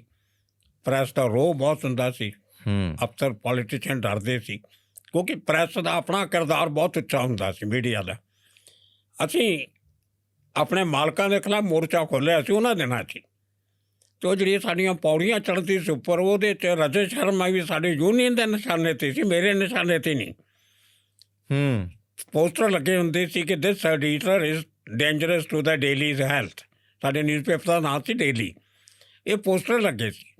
ਇੱਕੋ ਜਿਹੜਾ ਖਤਰੇ ਦਾ ਨਿਸ਼ਾਨ ਜਿਹਾ ਹੁੰਦਾ ਬਿਜਲੀ ਵਾਲਿਆਂ ਦਾ, ਖੋਪੜੀ 'ਚ ਬਣੀ ਹੁੰਦੀ, ਕ੍ਰਾਸ ਲੱਗਿਆ ਹੁੰਦਾ, ਉਹ ਲਾ ਕੇ ਅਤੇ ਨਾਲ ਐਡੀਟਰ ਦੀ ਫੋਟੋ ਲਾਈ ਹੁੰਦੀ ਸੀ ਕਿ ਸਾਡੇ ਅਖਬਾਰ ਲਈ ਖਤਰਾ। ਤੋ ਕਿਸੇ ਤਰੀਕੇ ਨਾਲ ਮੈਂ ਜਦੋਂ ਇਨ ਹਾਈਂਡਸਾਈਟ ਮੈਂ ਸੋਚਦਾ ਪਿੱਛੇ ਜਾ ਕੇ, ਸ਼ਾਇਦ ਰਾਜੇਸ਼ ਸ਼ਰਮਾ ਡਰਦਾ ਸੀ ਕਿ ਯੂਨੀਅਨ ਵਾਲੇ ਅੱਗੇ ਮੇਰੇ ਪਿੱਛੇ ਪਏ ਹੋਏ ਆ, ਮੈਂ ਸਟੋਰੀਆਂ ਛਾਪਣ 'ਚ ਪੰਗਾ ਪਾਇਆ ਅਤੇ ਸ਼ਾਇਦ ਮੇਰੇ ਖਿਲਾਫ ਮਾਹੌਲ ਵਿਗੜ ਸਕਦਾ। ਉਹ ਕੋਇਨਸੀਡੈਂਸ ਆ। ਅੱਛਾ। ਪਰ ਇੰਨਾ ਮੈਨੂੰ ਪਤਾ ਪ੍ਰੈਸ਼ਰ ਸੀ ਰਾਜੇਸ਼ ਸ਼ਰਮਾ 'ਤੇ, ਔਰ ਕੁਝ ਸੀਨੀਅਰ ਪੱਤਰਕਾਰ ਜਿਹੜੇ ਇੰਡੀਅਨ ਐਕਸਪ੍ਰੈਸ ਸੀਗੇ BJP ਨਾਲ ਜੁੜੇ ਹੋਏ ਸੀ ਜੀ। ਰਾਜੇਸ਼ ਸ਼ਰਮਾ ਵੀ BJP ਨਾਲ ਅਟੈਚ ਸੀ ਉਦੋਂ ਹੀ। ਠੀਕ ਹੈ। ਇਹ ਸਾਰੇ RSS ਤੋਂ ਆਏ ਹੋਏ ਸੀ।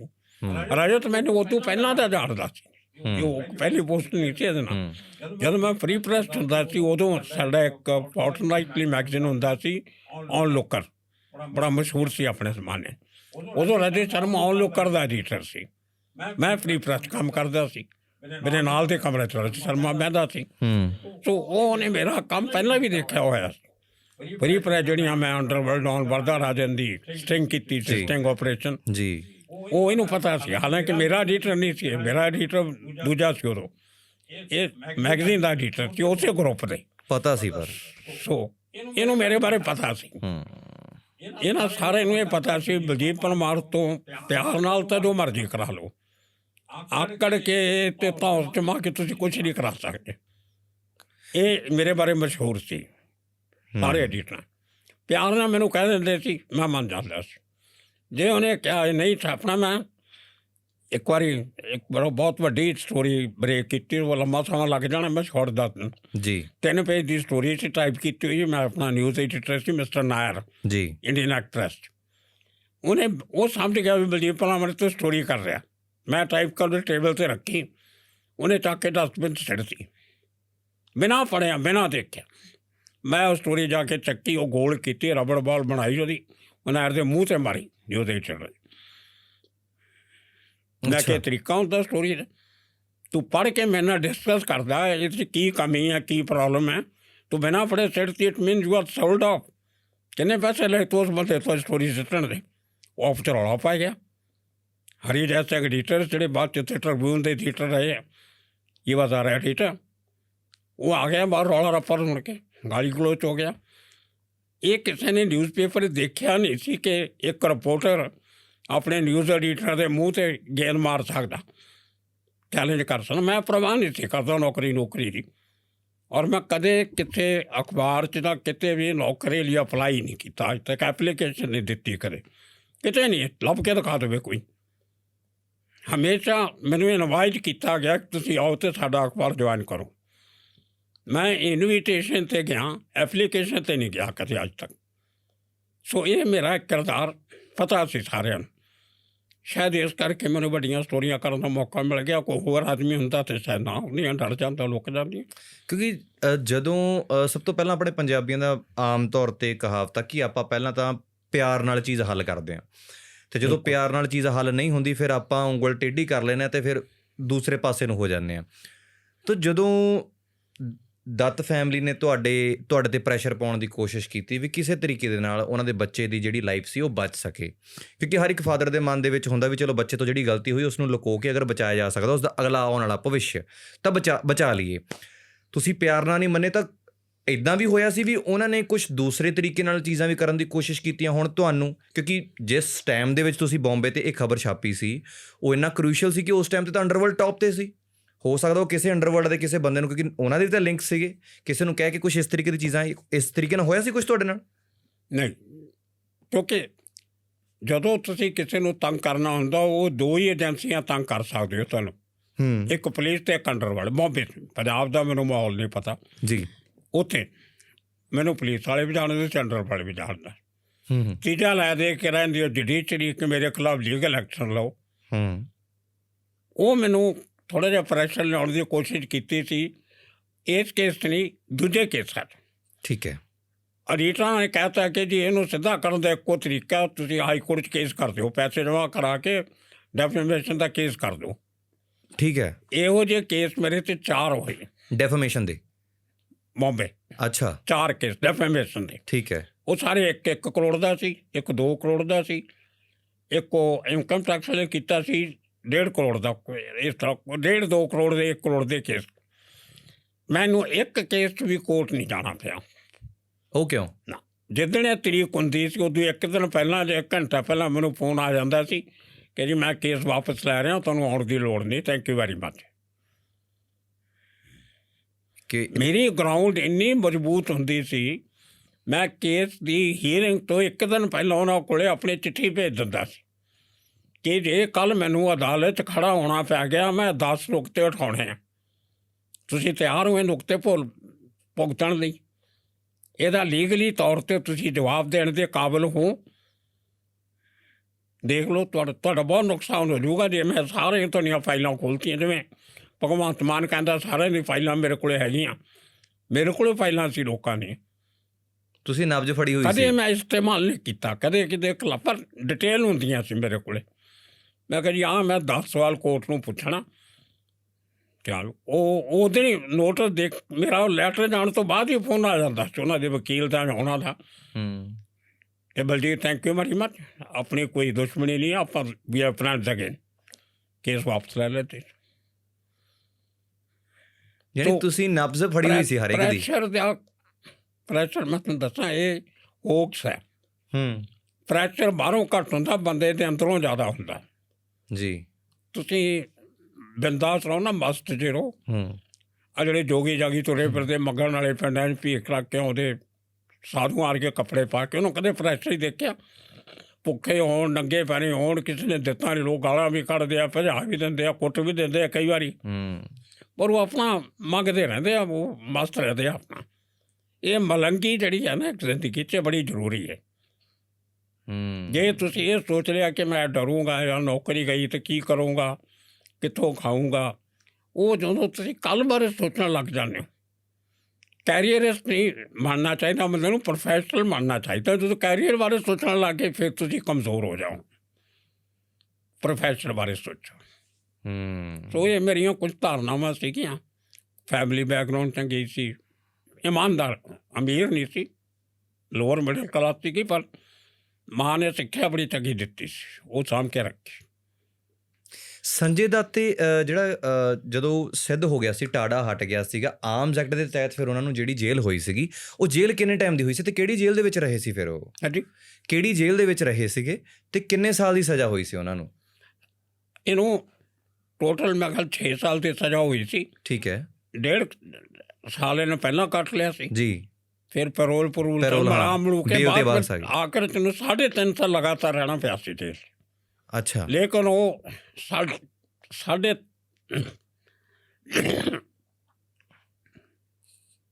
ਸਾਢੇ 3 ਸਾਲਾਂ ਨੇ ਸਲੀਦਾਰ ਦਾ ਦਿਵਾਲਾ ਕਢਾਤਾ ਸੀ।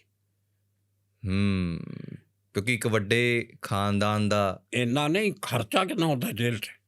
ਹਾਂ ਇਹਨੇ ਹੁਣ ਸਿਗਰਟਾਂ ਪੀਣੀਆਂ ਸੀ, ਅੱਛਾ ਇਹਨੇ ਅੰਦਰ ਮਾੜੇ ਦਾਰੂ ਦੂਰੂ ਵੀ ਪੀਣੀ ਹੁੰਦੀ ਸੀ, ਕੱਪੜੇ ਵੀ ਚੰਗੇ ਪਾਉਣੇ, ਪੱਕਾ ਪੁੱਕਾ ਵੀ ਲਵਾਉਣਾ, ਟੀਵੀ ਵੀ ਦੇਖਣੀ, ਮੋਬਾਈਲ ਫੋਨ ਵੀ ਰੱਖੋ। ਤਾਂ ਮੋਬਾਈਲ ਤਾਂ ਹੁੰਦੇ ਸੀ, ਫੋਨ ਫਾਨ ਕਰਨੇ ਜੇਲਰ ਦਫ਼ਤਰ ਜਾ ਕੇ, ਜੀ ਜੋ ਵੀ ਸੀ ਸਾਰਾ ਖਰਚਾ ਬਹੁਤ ਹੁੰਦਾ ਉੱਤੇ। ਤਾਂ ਮਤਲਬ ਤੁਸੀਂ ਜੇ ਟਾਈਮ ਤੋਂ ਬਿਨਾਂ ਬੈਰਕ ਤੋਂ ਬਾਹਰ ਵੀ ਜਾਣਾ ਤਾਂ ਪੈਸੇ ਦੇ ਕੇ ਜਾਣਾ ਪੈਂਦਾ। ਸੁਨੀਲ ਦੱਤ ਦਾ ਦਿਵਾਲਾ ਨਿਕਲ ਕਿਸੇ ਦਾ ਲੱਖਾਂ ਰੁਪਈਏ ਹਫ਼ਤੇ ਦਾ ਖਰਚਾ ਹੋ ਜਾਂਦਾ ਬੰਬੇ ਜੇਲ੍ਹ 'ਚ ਵੱਡੇ ਬੰਦਿਆਂ ਦਾ। ਬੱਲੇ ਬੱਲੇ ਬੱਲੇ, ਨਹੀਂ ਇਸ ਤਰੀਕੇ ਨਾਲ ਚੀਜ਼ਾਂ ਹੋਈਆਂ ਸੀ। ਉਸੇ ਚੱਕਰ ਸੁਨੀਲ ਦੱਤ ਨੂੰ ਆਪਣਾ ਬਗਲਾ ਵੇਚਣਾ ਪਿਆ ਸੀ। ਉਹਨੇ ਫਿਰ ਉਹ ਅਪਾਰਟਮੈਂਟ ਫਿਰ ਫਲੈਟ ਲੈ ਲਏ, 3 ਫਲੋਰ ਮਿਲ ਗਏ ਸੀ ਜਿਨ੍ਹਾਂ 'ਚ ਅੱਜ ਕੱਲ੍ਹ ਰਹਿੰਦਾ, ਬਾਕੀ ਲੋਕਾਂ ਨੇ ਬਿਲਡਰ ਨੇ ਵੇਚੇ। ਯਾਨੀ ਇੰਨਾ ਕੁ ਜ਼ਿਆਦਾ ਪੈਸਾ ਜਿਹੜਾ ਸੀ ਉਹ ਪਾਣੀ ਵਾਂਗ ਵਹਾਤਾ ਸੀਗਾ ਜੇਲ੍ਹ ਦੇ ਵਿੱਚ ਸੁਨੀਲ ਦੱਤ ਨੇ ਸੰਜੇ ਦੱਤ ਦੇ ਉੱਤੇ, ਵੀ ਜਿਸ ਕਰਕੇ ਉਹਨਾਂ ਦੀ ਜਿਹੜਾ ਬੰਗਲਾ ਸੀਗਾ ਉਹ ਵੀ ਵੇਚਣਾ ਪੈ ਗਿਆ ਸੀ। ਪਰਮਾਰ ਸਾਹਿਬ ਬਹੁਤ ਸ਼ੁਕਰੀਆ, ਤੁਸੀਂ ਆਪਣਾ ਟਾਈਮ ਕੱਢਿਆ ਅਤੇ ਅੱਜ ਜਿਹੜੀ ਆ ਪੂਰੀ ਇਹ ਕਹਾਣੀ, ਪੂਰੀ ਜਿਹੜੀ ਇਹ ਕੇਸ ਸੀਗਾ ਉਸ ਦੇ ਬਾਰੇ ਸਾਨੂੰ ਸਾਰਿਆਂ ਨੂੰ ਸਮਝਾਇਆ, ਕਿਉਂਕਿ ਦਰਸ਼ਕ ਬੜਾ ਕਮੈਂਟ ਕਰ ਰਹੇ ਸੀਗੇ। ਖਾਸ ਕਰਕੇ ਨਾ ਤੁਹਾਨੂੰ ਵੀ ਪਤਾ ਯੂਥ ਜਿਹੜਾ ਇਸ ਤਰੀਕੇ ਦੀ ਚੀਜ਼ਾਂ ਨੂੰ ਸੁਣਨਾ ਬਹੁਤ ਜ਼ਿਆਦਾ ਪਸੰਦ ਕਰਦਾ ਆ। ਫਿਰ ਮੈਨੂੰ ਐਂ ਸੀ ਵੀ ਜਿਹੜੇ ਇਸ ਕੇਸ ਦੇ ਮਾਹਿਰ ਨੇ ਆਪਾਂ ਉਹਨਾਂ ਨਾਲ ਹੀ ਕਿਉਂ ਨਾ ਗੱਲਬਾਤ ਕੀਤੀ ਜਾਵੇ, ਤਾਂ ਕਿ ਕੋਈ ਝੂਠ, ਜਿਵੇਂ ਤੁਸੀਂ ਜ਼ਿਕਰ ਕੀਤਾ, ਕੋਈ ਐਸੀ ਕੋਈ ਝੂਠੀ ਗੱਲ ਜਾਂ ਕੋਈ ਅਫਵਾਹ ਨਾ ਫੈਲ ਜੇ ਇਸ ਕੇਸ ਦੇ ਰਿਲੇਟਡ, ਵੀ ਜੋ ਆਪਾਂ ਗੱਲ ਕਰੀਏ ਟੂ ਦੀ ਪੁਆਇੰਟ ਕਰੀਏ। ਮੈਂ ਇੱਕ ਨਾ ਤੁਹਾਡੇ ਸਰੋਤਿਆਂ ਨੂੰ, ਸਾਰਿਆਂ ਨੂੰ ਮੈਂ ਤਾਂ ਅਕਸਰ ਕਹਿਣਾ ਰਹਿਣਾ ਜੀ, ਇੱਕ ਰਸੂਲ ਹਮਜ਼ਾ ਤੋਪ ਦੀ ਕਿਤਾਬ ਹੈ ਮੇਰਾ ਦਾਗਿਸਤਾਨ, ਜੀ ਬਿਲਕੁਲ ਮਿਲ ਜਾਂਦੀ, ਕਿਤੇ ਪੜ੍ਹ ਲੈਣੀ ਚਾਹੀਦੀ ਹੈ। ਉਹਦੇ 'ਚ ਇੱਕ ਕੋਟ ਆਉਂਦੀ ਹੈ 2 ਲਾਈਨਾਂ ਦੀ, ਕਿ ਹਥਿਆਰ ਜਿਹੜੇ ਸਾਰੀ ਉਮਰ ਮੋਢਿਆਂ 'ਤੇ ਚੱਕਣੇ ਪੈਂਦੇ ਆ, ਉਹ ਜ਼ਿੰਦਗੀ 'ਚ 2 ਵਾਰੀ ਕੰਮ ਆਉਂਦੇ ਨਾ, ਜ਼ਿੰਦਗੀ 'ਚ 1 ਵਾਰੀ ਕੰਮ ਆਉਂਦੇ। ਕਦੋਂ? ਜਦੋਂ ਜਾਂ ਤੁਸੀਂ ਕਿਸੇ ਨੂੰ ਮਾਰਤਾ, ਤੁਸੀਂ ਅੰਦਰ ਹੋ ਗਏ, ਜਾਂ ਆਪਣੇ ਆਪ ਨੂੰ ਮਾਰ ਲਿਆ ਕਿਤੇ ਨਮੋਸ਼ੀ 'ਚ ਆ ਕੇ, ਉਹ 'ਚ ਮਰਨਾ ਤੁਸੀਂ ਹੈ। ਸਾਰੀ ਉਮਰ ਹਥਿਆਰ ਟੰਗੀ ਫਿਰੋ ਮੋਢਿਆਂ 'ਤੇ ਲੱਕ ਨਾਲ, ਕੰਮ ਇੱਕੋ ਵਾਰੀ ਆਉਣਾ। ਸੋ ਮੈਂ ਹਮੇਸ਼ਾ ਕਹਿਣਾ ਹੁੰਦਾ, ਬਜਾਏ ਹਥਿਆਰਾਂ ਦੇ ਆਪਣੇ ਕਰੈਕਟਰ ਨੂੰ ਆਪਣਾ ਹਥਿਆਰ ਬਣਾਓ। ਬਿਲਕੁਲ, ਉਹਦੀ ਹਿੰਮਤ ਹੀ ਨਾ ਹੋਵੇ ਤੁਹਾਡੇ ਕੋਈ ਨੁਕਸਾਨ ਕਰਨ ਦੀ। ਤੁਸੀਂ ਕਿਸੇ ਮਾੜਾ ਕਰੋਗੇ ਉਹਦਾ ਰਿਐਕਸ਼ਨ ਹੋਊਗਾ। ਬਿਲਕੁਲ, ਕਿਸੇ ਨੂੰ ਮੌਕਾ ਹੀ ਨਾ ਦਿਓ ਰਿਟੈਲੀਏਟ ਕਰਨ ਦਾ, ਕਾਹਦੇ ਲਈ ਡਰਨਾ। ਕਿਆ ਬਾਤ। ਮੈਂ ਇਕੱਲਾ ਰਹਿਣਾ, ਕਦੇ ਘਰ ਆ ਕੇ ਦੇਖ ਲਓ ਮੇਰੇ ਕੁੰਡੀ ਵੀ ਨਹੀਂ ਲਾਈ ਹੁੰਦੀ ਮੈਂ। ਅੱਛਾ, ਦਰਵਾਜ਼ਾ ਖੁੱਲ੍ਹਾ ਹੁੰਦਾ ਨਾ, ਮਰਜ਼ੀ ਆ ਜੇ। ਅਤੇ ਜੇ ਡਰ ਕੇ ਜਿਉਣਾ ਅਤੇ ਫਿਰ ਹਾਰਟ ਅਟੈਕ ਆਉਣਾ, ਫਿਰ ਉਹ ਸਟੈਂਟ ਪੈ ਜਾਂਦੇ ਆ, ਉਹ ਕੀ ਫਾਇਦਾ ਹੋ ਜੇ ਚੀਜ਼ ਦਾ। ਬਿਲਕੁਲ। ਸੋ ਹਥਿਆਰਾਂ ਤੋਂ ਜਿੰਨਾ ਬਚਿਆ ਜਾਵੇ ਚੰਗਾ। ਹਾਂ, ਜੇ ਹਥਿਆਰਾਂ ਦਾ ਸ਼ੌਂਕ ਹੈ ਫਿਰ ਆਰਮੀ 'ਚ ਭਰਤੀ ਹੋ ਜਾਓ, ਫਿਰ ਲੜੋ ਬਾਰਡਰ 'ਤੇ ਜਾ ਕੇ, ਸ਼ਹੀਦ ਵੀ ਹੋਵੋਗੇ, ਉਹ ਮਿਲਣਗੇ। ਇੱਥੇ ਜੇਲ੍ਹਾਂ 'ਚ ਕਿਸੇ ਬੰਦੇ ਨੂੰ ਮਾਰ ਕੇ, ਚਮਚੇ ਦਾ ਚਾਕੂ ਬਣਾ ਕੇ ਮਾਰ ਕੇ ਭਾਈ ਬਣ ਜਾਂਦੇ ਹੋ, ਸ਼ਹੀਦ ਬਣ ਜਾਂਦੇ ਹੋ, ਉਹ ਕੋਈ ਗੱਲ ਨਹੀਂ। ਬਹੁਤ ਸ਼ੁਕਰੀਆ ਭਾਅ ਜੀ, ਤੁਸੀਂ ਆਪਣਾ ਸਮਾਂ ਕੱਢਿਆ। ਧੰਨਵਾਦ। ਉਮੀਦ ਕਰਦਾ ਤੁਹਾਨੂੰ ਵੀ ਜਿਹੜਾ ਸਾਡਾ ਅੱਜ ਦਾ ਜਿਹੜਾ ਐਪੀਸੋਡ ਹੈ ਇਹ ਪਸੰਦ ਆਇਆ ਹੋਏਗਾ। ਅਗਰ ਚੰਗਾ ਲੱਗਿਆ ਤਾਂ ਪਲੀਜ਼ ਇਸ ਐਪੀਸੋਡ ਨੂੰ, ਇਸ ਸ਼ੋਅ ਨੂੰ ਸ਼ੇਅਰ ਕਰ ਦਿਓ। ਦੂਸਰੀ ਗੱਲ ਇੱਕ ਹੋਰ ਕਿ ਮੈਂ ਅਪੀਲ ਕਰਦਾ ਕਿ ਜੋ ਵੀ ਗੱਲਬਾਤ ਅਸੀਂ ਇਸ ਵੀਡੀਓ ਦੇ ਵਿੱਚ ਕੀਤੀ ਸੀ ਇਹ ਪ੍ਰੋਪਰ ਫੈਕਟਸ 'ਤੇ ਆਧਾਰਿਤ ਹੈ। ਕੋਈ ਵੀ ਚੀਜ਼ ਮਨ ਘੜਤ ਜਾਂ ਕੁਛ ਅਸੀਂ ਆਪਣੇ ਵੱਲੋਂ ਨਹੀਂ ਕਹੀ ਹੋਈ। ਇਹ ਚੀਜ਼ਾਂ ਤੁਸੀਂ ਔਨਲਾਈਨ ਗੂਗਲ ਕਰਕੇ ਵੀ ਅੱਜ ਕੱਲ੍ਹ ਸਾਰੀ ਚੀਜ਼ਾਂ ਚੈੱਕ ਕਰ ਸਕਦੇ ਹੋ। ਬਕਾਇਦਾ ਜੋ ਹਰ ਇੱਕ ਚੀਜ਼ ਹੈ ਉਹ ਗੂਗਲ 'ਤੇ ਪਈ ਹੈ, ਵੀ ਕਦੋਂ, ਕਿੱਥੇ, ਕਿਹੜੇ ਸਮੇਂ ਕੀ ਚੀਜ਼ਾਂ ਹੋਈਆਂ ਸੀ। ਹਰ ਇੱਕ ਬੰਦਾ ਈਜ਼ੀਲੀ ਉਸ ਚੀਜ਼ ਨੂੰ ਫਰੋਲ ਕੇ ਦੇਖ ਸਕਦਾ ਹੈ। ਸੋ ਤੁਹਾਨੂੰ ਅਗਰ ਤੁਸੀਂ ਇਸ ਚੀਜ਼ ਬਾਰੇ ਕੁਛ ਹੋਰ ਚੀਜ਼ਾਂ ਸਰਚ ਕਰਨੀ ਚਾਹੋ ਨਾ, ਤਾਂ ਤੁਸੀਂ ਇੰਟਰਨੈਟ 'ਤੇ ਜਾ ਕੇ ਅੱਜ ਹੀ ਇਸ ਕੇਸ ਬਾਰੇ ਸਰਚ ਕਰ ਸਕਦੇ ਹੋ। ਪਰ ਮੈਂ ਕੋਸ਼ਿਸ਼ ਕੀਤੀ ਕਿ ਜਿਹੜੀ ਕਈ ਲੋਕ ਨੇ ਉਹ ਪੜ੍ਹਨ ਦੇ ਨਾਲੋਂ ਸੁਣਨਾ ਜ਼ਿਆਦਾ ਪਸੰਦ ਕਰਦੇ ਨੇ, ਸੋ ਅਸੀਂ ਇੱਕ ਫਿਲਮ ਦੇ ਤੌਰ 'ਤੇ ਤੁਹਾਨੂੰ ਇੱਕ ਚੀਜ਼ ਪੇਸ਼ ਕੀਤੀ ਕਿ ਇੱਕ ਛੋਟੇ ਸਮੇਂ ਦੇ ਵਿੱਚ ਤੁਹਾਨੂੰ ਉਹ ਸਾਰੀ ਜੋ ਕਹਾਣੀ ਹੋਈ ਸੀ, ਸਾਰਾ ਜੋ ਕੇਸ ਸੀਗਾ ਟਾੜਾ ਦਾ ਕੇਸ, ਕਿਸ ਤਰੀਕੇ ਨਾਲ ਪਿਆ, ਟਾੜਾ ਹੁੰਦੀ ਕੀ ਹੈ, ਕਿਸ ਤਰੀਕੇ ਨਾਲ ਪੈਂਦੀ ਹੈ, ਅਤੇ ਉਹ ਸਾਰੀ ਚੀਜ਼ ਸਮਝਾਉਣ ਦੀ ਕੋਸ਼ਿਸ਼ ਕੀਤੀ। ਜੇ ਚੰਗਾ ਲੱਗਿਆ ਤਾਂ ਭਾਈ ਪਲੀਜ਼ ਇਸ ਵੀਡੀਓ ਨੂੰ ਸ਼ੇਅਰ ਕਰ ਦਿਓ। ਬਾਕੀ ਹਾਂ, ਇੱਧਰਲੇ ਪਾਸੇ ਸਬਸਕ੍ਰਾਈਬ ਬਟਨ ਹੈ, ਬੈਲ ਆਈਕਨ 'ਤੇ ਕਲਿੱਕ ਕਰ ਦਿਓ, ਸਬਸਕ੍ਰਾਈਬ ਕਰ ਲਿਓ ਚੈਨਲ ਨੂੰ, ਹੈ ਨਾ, ਕਿਉਂਕਿ ਤਾਂ ਕਿ ਹੋਰ ਐਪੀਸੋਡ ਜਿਹੜੇ ਨੇ ਉਹ ਸਮੇਂ-ਸਮੇਂ ਸਿਰ ਆਉਂਦੇ ਰਹਿਣ। ਇੱਕ ਹੋਰ ਐਪੀਸੋਡ ਆ ਰਿਹਾ, ਜਿਸ ਐਪੀਸੋਡ ਦੇ ਵਿੱਚ ਇਹ ਚੀਜ਼ਾਂ ਡਿਸਕਸ ਕੀਤੀਆਂ ਜਾਣਗੀਆਂ ਕਿ ਜੋ ਅੰਡਰਵਰਲਡ ਹੈ, ਜੋ ਆਪਾਂ ਕਹਿ ਦਿੰਦੇ ਹਾਂ ਕਿ ਬੰਬੇ ਦਾ ਅੰਡਰਵਰਲਡ ਸੀਗਾ, ਉਹ ਵਰਕ ਕਿੱਦਾਂ ਕਰਦਾ ਆ, ਅੰਡਰਵਰਲਡ ਦੇ ਐਥਿਕਸ ਕੀ ਹੁੰਦੇ ਨੇ, ਅੰਡਰਵਰਲਡ ਦੇ ਰੂਲਸ ਕੀ ਹੁੰਦੇ ਨੇ, ਅਤੇ ਅੰਡਰਵਰਲਡ ਦੀ ਲਿਮਿਟੇਸ਼ਨਸ ਕੀ ਹੁੰਦੀਆਂ ਨੇ, ਕਿੱਥੇ ਤੱਕ ਦੀ ਉਹਦੀ ਲਿਮਟ ਹੁੰਦੀ ਹੈ ਵੀ ਇੱਥੇ ਤੱਕ ਅੰਡਰਵਰਲਡ ਕੰਮ ਕਰ ਸਕਦਾ, ਇਸ ਤੋਂ ਅੱਗੇ ਅੰਡਰਵਰਲਡ ਦਾ ਕੋਈ ਕੰਮ ਨਹੀਂ। ਉਹ ਸਾਰੀ ਚੀਜ਼ਾਂ 'ਤੇ ਵੀ ਇੱਕ ਐਪੀਸੋਡ ਅਸੀਂ ਸ਼ੂਟ ਕਰਾਂਗੇ ਅਤੇ ਉਹ ਵੀ ਬਹੁਤ ਜਲਦੀ ਇਸੇ ਚੈਨਲ 'ਤੇ ਆਊਗਾ। ਤਦ ਤੱਕ ਲਈ ਮੈਨੂੰ ਗੁਰਪ੍ਰੀਤ ਸਿੰਘ ਵੱਲੋਂ ਦਿਓ ਇਜਾਜ਼ਤ। ਧੰਨਵਾਦ।